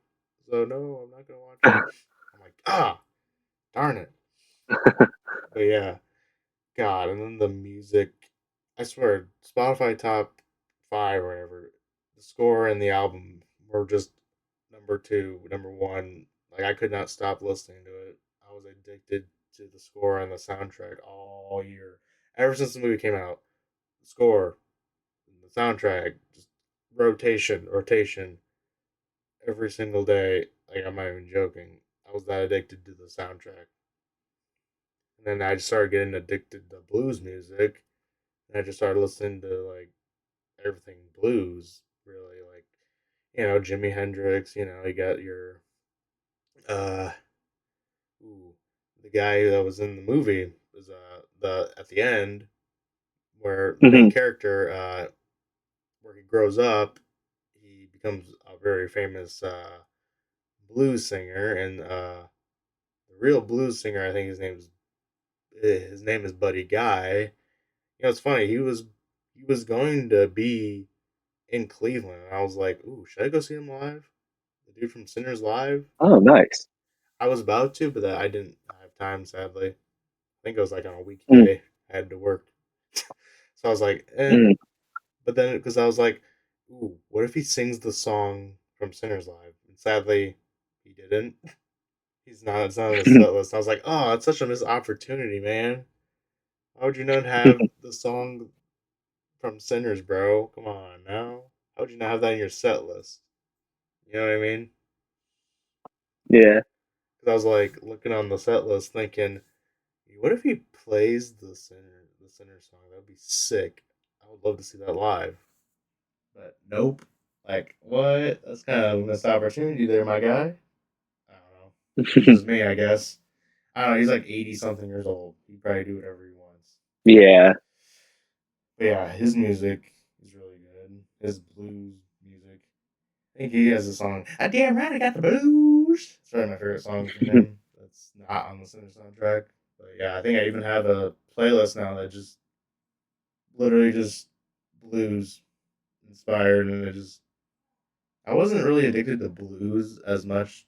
I still really liked blues music, but like God, when that movie came out, I was just like, oh, blues is such a good underrated genre. I feel like, especially in the music world. Mm. And then Yeah, I agree. when it comes to vampire movies, I gotta be honest, I like vampires, but I'm not like need to like watch a vampire movie every year type dude. But like when I watched this, man, I was like, good lord, I didn't think a vampire movie could be this good. And just like this movie is like a better version of like From Dusk Till Dawn, and it's like it's also like kind of like a tribute to like black exploitation movies of like the 70s too, with like Mm-hmm. it's like dialogue, and it's like southern twang into it, and oh, there's just so much to appreciate in this film that I probably could talk all night about. Yeah, Oh yeah. what do you want to say about it? Yeah, Sinners, I definitely agree with almost all of your sentiments. I've seen it 4 times. 3 times were in IMAX, and two of those were 70 millimeter. It's just like a One was on Halloween, life right? changing. Yeah, it re-released again in December, but it did re-release in Halloween. And I saw it once during its original run, and then yes, around Halloween time, I saw it again in IMAX. But yeah, this is just it's already a classic, but it's going to be a classic horror film. It's just one of the ones that it's going to be studied in film courses in the next decades to come. And just the way it blends genres and still manages to have a unique voice to itself. I think Ryan Coogler's should just always do original movies, honestly, because this is technically his first original film, which is shocking for the career he's had. And Oh it yeah, just shows that he's just one of the strongest voices in filmmaking, especially when it comes to telling stories, African American stories, and the way he somehow managed to put vampires in it and still feel like emotionally resonant is just like such an astounding achievement. Like we said, the score is just amazing. The way Ludwig Göransson blends so many different genres of music he's into our next one. Hans Zimmer. Dare I say, Yes, next I Hans Zimmer. not even that. Like he is doing every score he does is different, and I Oh think yeah, that is yeah, where yeah. he stands out above Zimmer because Zimmer is just a very heavy music, very orchestral at times, very bass heavy, and Ludwig is just doing something completely different with every instrument. Oh yeah, Oh shoot, my audio just switched to my computer. Can you hear me? oh yeah. I can hear you. Okay, cool. Um, but no, Ludwig is just one of the best working right now. I think the one take in the barn where they introduce different how music really blends generations is just like one of my favorite scenes of any movie this decade. Oh my god, And yeah, yes. it's so good. You get Literally, something new out of it every time you watch literally the "I Lied to You" song with like, it. yeah, I even seen this. I even saw this movie in Dolby because I was just like, I heard so much buzz about the soundtrack, and I was like, this movie's got a soundtrack. I was like so Hmm. shocked to like learn about. It. I was like, ooh, okay, this is gonna be a banger. And then Yeah. all and behold, I watched the film. My friend and I look at each other, especially during the. I'm not gonna lie, I was just relaxed in my IMAX chair, just laid back, like in my chair, like, ooh, I'm relaxing watching the movie. And then the freaking scene comes on where he's singing, and then the freaking bass drops, and I'm like, okay, I'm sitting up now. like, I literally just sat like this now the whole Oh movie. yeah. I don't know if you know the meme I'm talking about, where you just sit up. No, yeah. Yes, I do. yeah, but yeah, oh my god, I think my friend and I we were dancing, we are like banging our heads to it because it was just so Hmm. good. I was just like, oh my gosh, that beat transition. Just every time I listen to it, especially if it's in my car, I turn up all the way loud. I don't care Hmm. who's hearing me. This is like a generational song right here. Hmm. Like this is literally like a blues song with like a hip hop beat. Like I don't think I've heard this before. It's so innovative and creative, and it's great. The entire soundtrack's great. Even I might even say this again. Like even if you're not a horror fan, I feel like you would love this movie. You know what I Mhm. mean? No, definitely. Because like oh gosh, I just feel like everybody needs to watch it even once, just to Mm, like appreciate, just appreciate it. 'Cause I think it's just that mhm, good. Cause I don't really think Weapons, especially if you're not a horror movie, I don't think that movie would be like, you know what I mean? mhm, Obviously, if they're a horror fan, they would love it, but like if they're not, you're not gonna give them Weapons straight up. You know what I mean? mhm. But if they're like dipping their toes into the horror, that's definitely a movie to like recommend for them. 'Cause, hey, even that Yeah. movie, dare I say, it's almost like the closest Tarantino horror movie we've ever gotten. Mhm. If Tarantino ever made a horror movie, he kind of did with Yeah. From Dusk Till Dawn, but he was mostly like, I think he was mostly like some type of writer. I think I don't remember, but I don't. I Mm. know Yeah, I he know did he that. wrote it. I know Robert Rodriguez. I think he did Mhm, most that movie. He directed. I think. mhm, So yeah, yeah. I don't know that movie. Sinners. Like I could probably watch it. If I was stuck on an island with that movie, I probably would not be bored. Like mhm. honestly, it's just that good. If you haven't seen Yeah, it, it's gonna be I don't know what you're missing.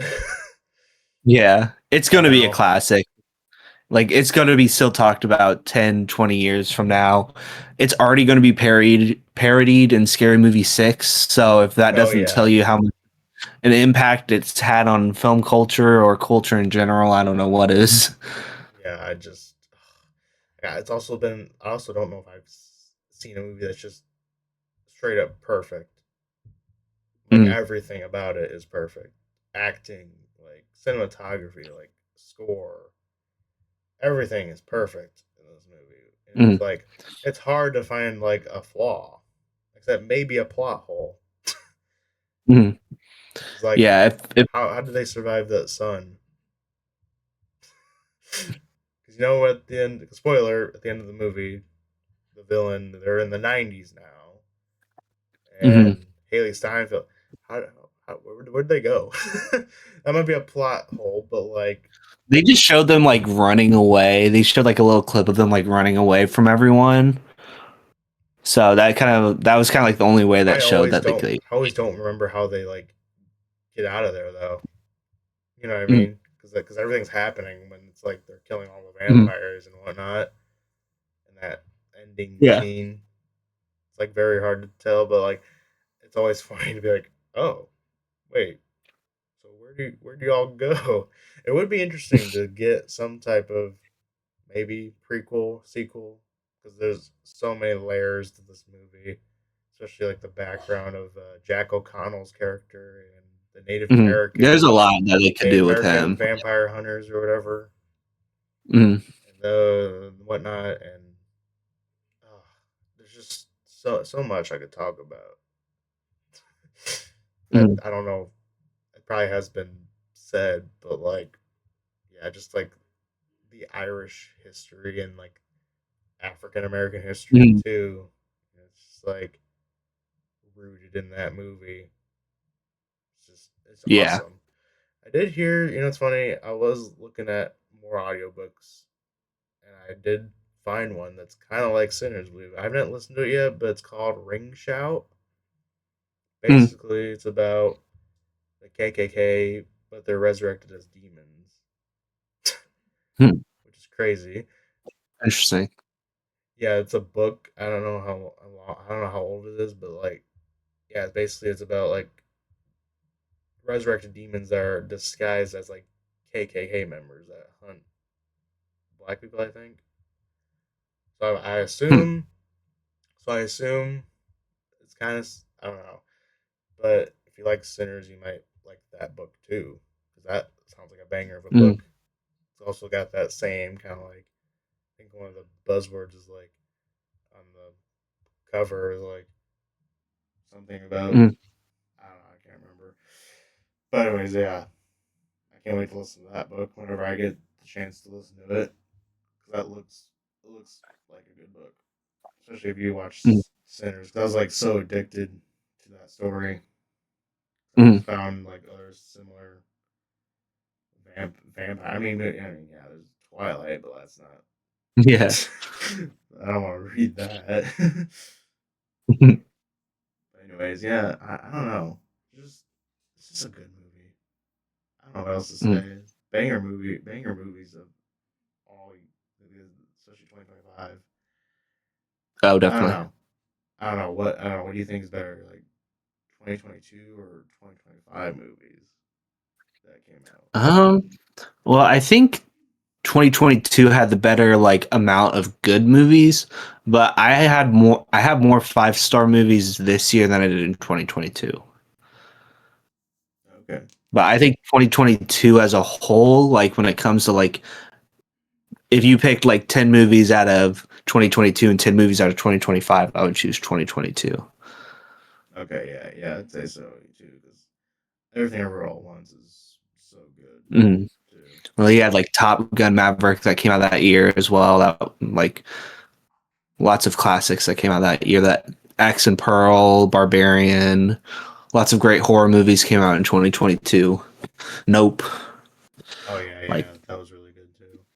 there's so many really good 2022 movies, so I'd have to choose that over 2025 personally. Alrighty. All right. My honorable mention. I'm not going to talk about too much about my honorable mentions, but if you've seen them, you've seen them. But I'm just going to go through a few Mm, ones, a few real quick. But if you want to talk about them, you can. But yeah, I really enjoyed the Superman movie. That's probably my favorite superhero movie of this year. And then I really enjoyed Bunganya. I really enjoyed Bring Her Back. Wallace Island's pretty good. mm, It's funny. I a lot of hate towards Eddington, but I kind of like Eddington. I liked Mickey 17. I liked the monkey. Minecraft movie was fun. Warfare. Toxic Avenger was fun. Blue Moon, and hey, a unique movie that shout out to these two unique movies that came out this year was Grand Theft Hamlet and The mm, Good mm, Boy. Because yeah. The Good Boy is about a horror. It's a horror movie, but it's in perspective of the dog, Mm, and that's a really interesting you know take on it. definitely. And it's funny. I don't think I've ever seen a movie that's literally like, especially Grand Theft Hamlet. Like, I don't think I've seen a movie that's like set in a video game technically. Oh yeah, such a creative concept. I really enjoyed that one. It's funny because like it just reminded me of like all the YouTubers I used to watch playing GTA, and it was just funny. Oh, literally, yeah. Like I was even thinking about. I remember the Cleveland Institute of Art. They were actually going to screen them. I was thinking about just going to do the screening of it. Believe it or not, Mm, I didn't have time obviously, but it would have been cool. mm, But yeah, I remember they were screening it, and I was just like, "Ooh, that'd be kind of a fun experience, probably." See like up on the big screen the freaking Grand Theft mm. Hamlet. Yeah, I saw it at an Alamo Draft House here in Indy. I was like the only one there, which was kind of depressing, but um, it was a cool experience. It was really like watching a YouTube video on the big screen. Yeah, I definitely, yeah. Whenever GTA 6 comes out, can we just start making online movies now?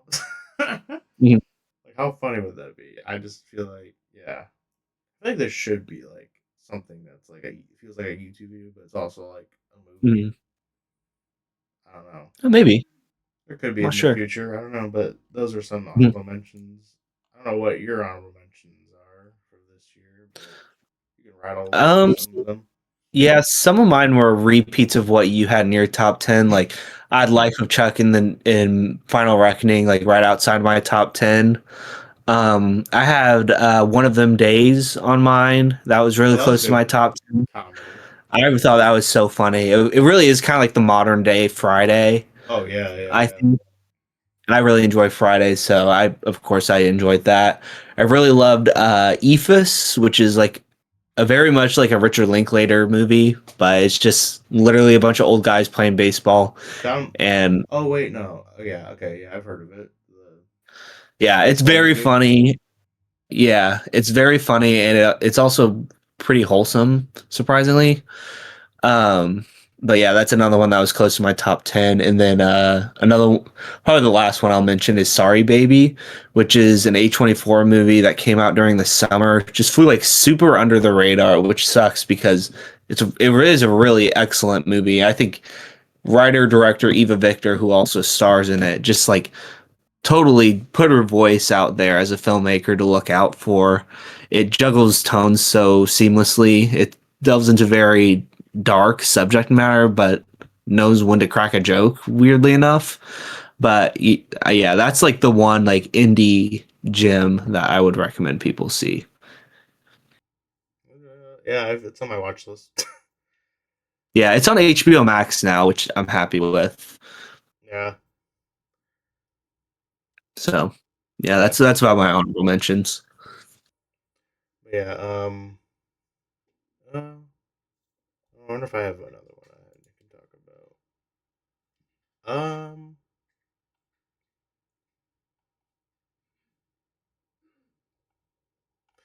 I thought the uh, hmm,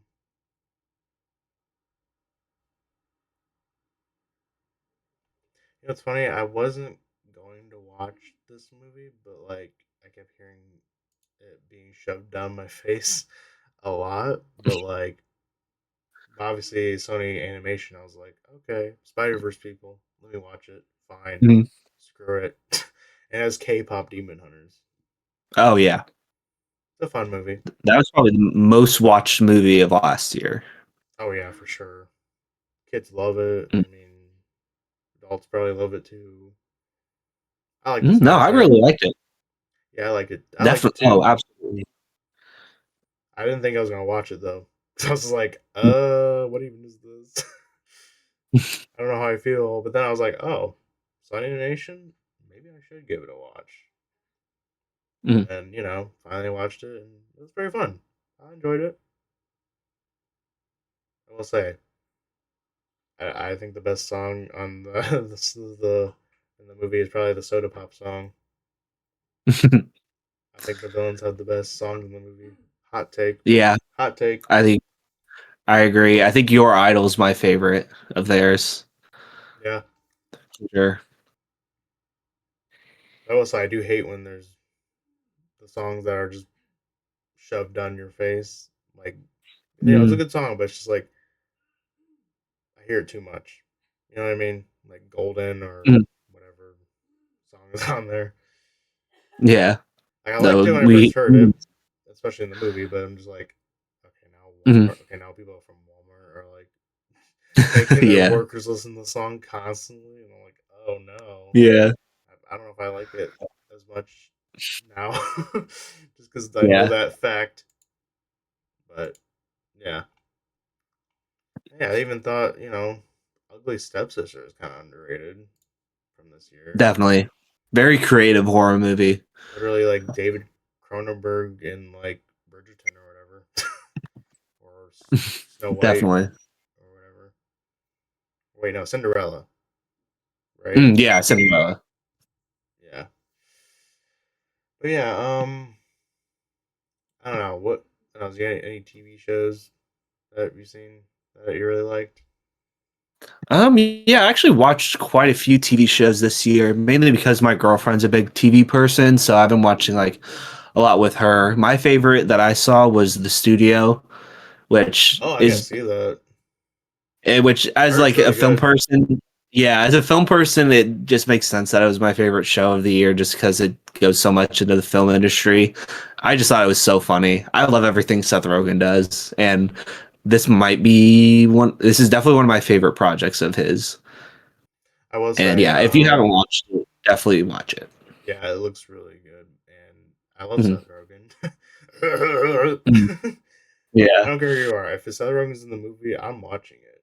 I'm sorry, he's like one of my Mhm. favorite comedic actors. I grew up. I swear, I grew up watching every one of his movies, even though I probably wasn't Mhm. supposed to, but I still watched them anyways.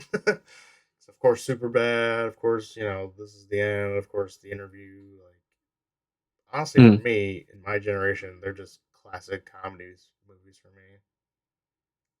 Yeah. No, there aren't Pineapple very many shows Express. and movies I don't like. Yeah. Yeah, he just made funny movies all around. No, but you should definitely watch the studio, especially Yeah, because they're going to keep coming. it looks like something I like. So many cameos, like so many celebrities in it. Like Martin Scorsese's in the first episode. Ah, oh, that's hilarious. Yeah. You know, funny. I think I did see like a TikTok clip of him in the show. I was like, "What? What is this show? What?" Mhm. I don't know why, but Yeah. he forgetting Apple TV Plus is kind of a banger. Kind of a They banger. yeah, they have so many great TV shows. I will say my favorite probably of the year that I've probably seen. I still need to finish because I gotta be honest. I'm kind of bad at finishing shows. Mm, But my favorite of the year might have to be Pluberous, just of how unique mhm, that show is, and I love. So far, I've only watched I think 4 episodes. mm, I know I'm bad at like finishing shows. I don't know why, but shows are like I'm bad. I'm like always putting it off. I think I still got mm, 2 episodes of Invincible left, mm, believe it or not. But yeah, that show was very unique, and I love Vince Gilligan. I think he's a great showrunner. I love Breaking mhm, Bad, probably one of my favorite shows. And Better Call Saul is really good too. I know some people mm. after watching Breaking Bad, it's definitely different from Breaking Bad because it's a lawyer show, but Mhm. it's still it's still pretty much just as good. And if you've seen The Sopranos, it's basically kind of like Breaking Bad. Basically, it's got Yeah. same is similarities there. But yeah, um, I really wish I don't know. I feel like everybody was kind of mixed matched on season 5 of Stranger Things. I feel like, Mhm. but like, Yeah, definitely underwhelming. yeah, I was surprised that the finale was like the best episode. Honestly, Mhm. believe it or not, I was Well, like, I'm kind of glad it turned out that way, but I wish everything was just a little bit better. yeah, it's funny they had like COVID, and you think during COVID they could have been like, oh, let's rewrite this, let's do something with this, or let's like expand this a little more. You know what I mean? Like I don't know. Mhm. It's definitely the worst. It was definitely watchable, but uh, I don't know. Just it's surprising that I finished it. Yeah. Of course, it's Stranger Things. I have to watch. Mhm. It makes you watch it. Especially, I will say, I did like how they just split it into 3 parts. I do think Mhm. TV shows need to do that. Cause I can't just watch. Cause I sometimes can't just binge watch a full season. Sometimes Mhm. I feel like that's a lot of work. Sometimes, I wish they and did then weekly personally. oh yeah, yeah, yeah. Like HBO Max, I think does that, Mhm. which is awesome. I guess Hulu does it too. And then Mhm. with their TV shows, sometimes I think no, I think mostly with their anime on Netflix, they mostly do weekly episodes, which Mhm. is kind of weird. I think Yeah, that is weird. I don't know if it's like a contract thing, but yeah, I think yeah, yeah. Hmm. I don't know. I guess I did watch a few episodes of Welcome to Derry. That was pretty good too. I really like that show. I was surprised how much I liked it. I think I did like watch 3 episodes, but I feel like I should have watched it weekly because there's a lot happening. Mhm. Oh But yeah. oh yeah, like there's like so much happening, and like, I don't know if I like it more than the movies. Because I think I Mm, did hear someone say they like it, they think it's better than the movies. I don't know if I'm mm, agreeing right now. I did watch only 3 episodes, but I don't know, pretty good so far. I don't think it's better than the movies in my opinion. mm. It might be better than the second one, maybe, but Yeah. I don't know, that first one is just, especially the remake of the first one. Mm, Oh, such a good, such a good like current horror movie of our day. I feel like, mm. but yeah. Anyways, yeah, I mean, wow, we yapped a lot, didn't we?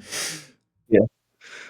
But yeah, guys, I feel like we should do more of these. I feel like we should definitely do like could be any topic really. Doesn't have to Mhm. be like the best of this year. It could be like our favorite horror movies. Could be like our favorite I don't know Christmas movies. Could be our favorite. Mhm. It could be anything. Whatever I think of, I could probably just text and be like, "Yo, would you be down to do the topic of this or Yeah. whatever?" So I'm always making like newer lists of like, hey, maybe we could do like ranked of directors that we like probably Mhm. too. So yeah, hopefully this year we do way more, and hopefully Brett would be in the next one. But yeah, you Yeah. know what? I'm gonna read off his top 10. I'm not gonna. No, we're not gonna like. I'm not gonna like. Stop and talk about it, Mhm. the movie, but like. Bye, mom. No. What Jeep? Oh, you are. Oh, that's not bad. Oh yeah. Yeah. Sorry, that was my mother. My mother. That's probably your first time hearing her voice, probably. Well, one of them, yeah. Yeah. Anyways, here's Brett's list. You know, it's funny.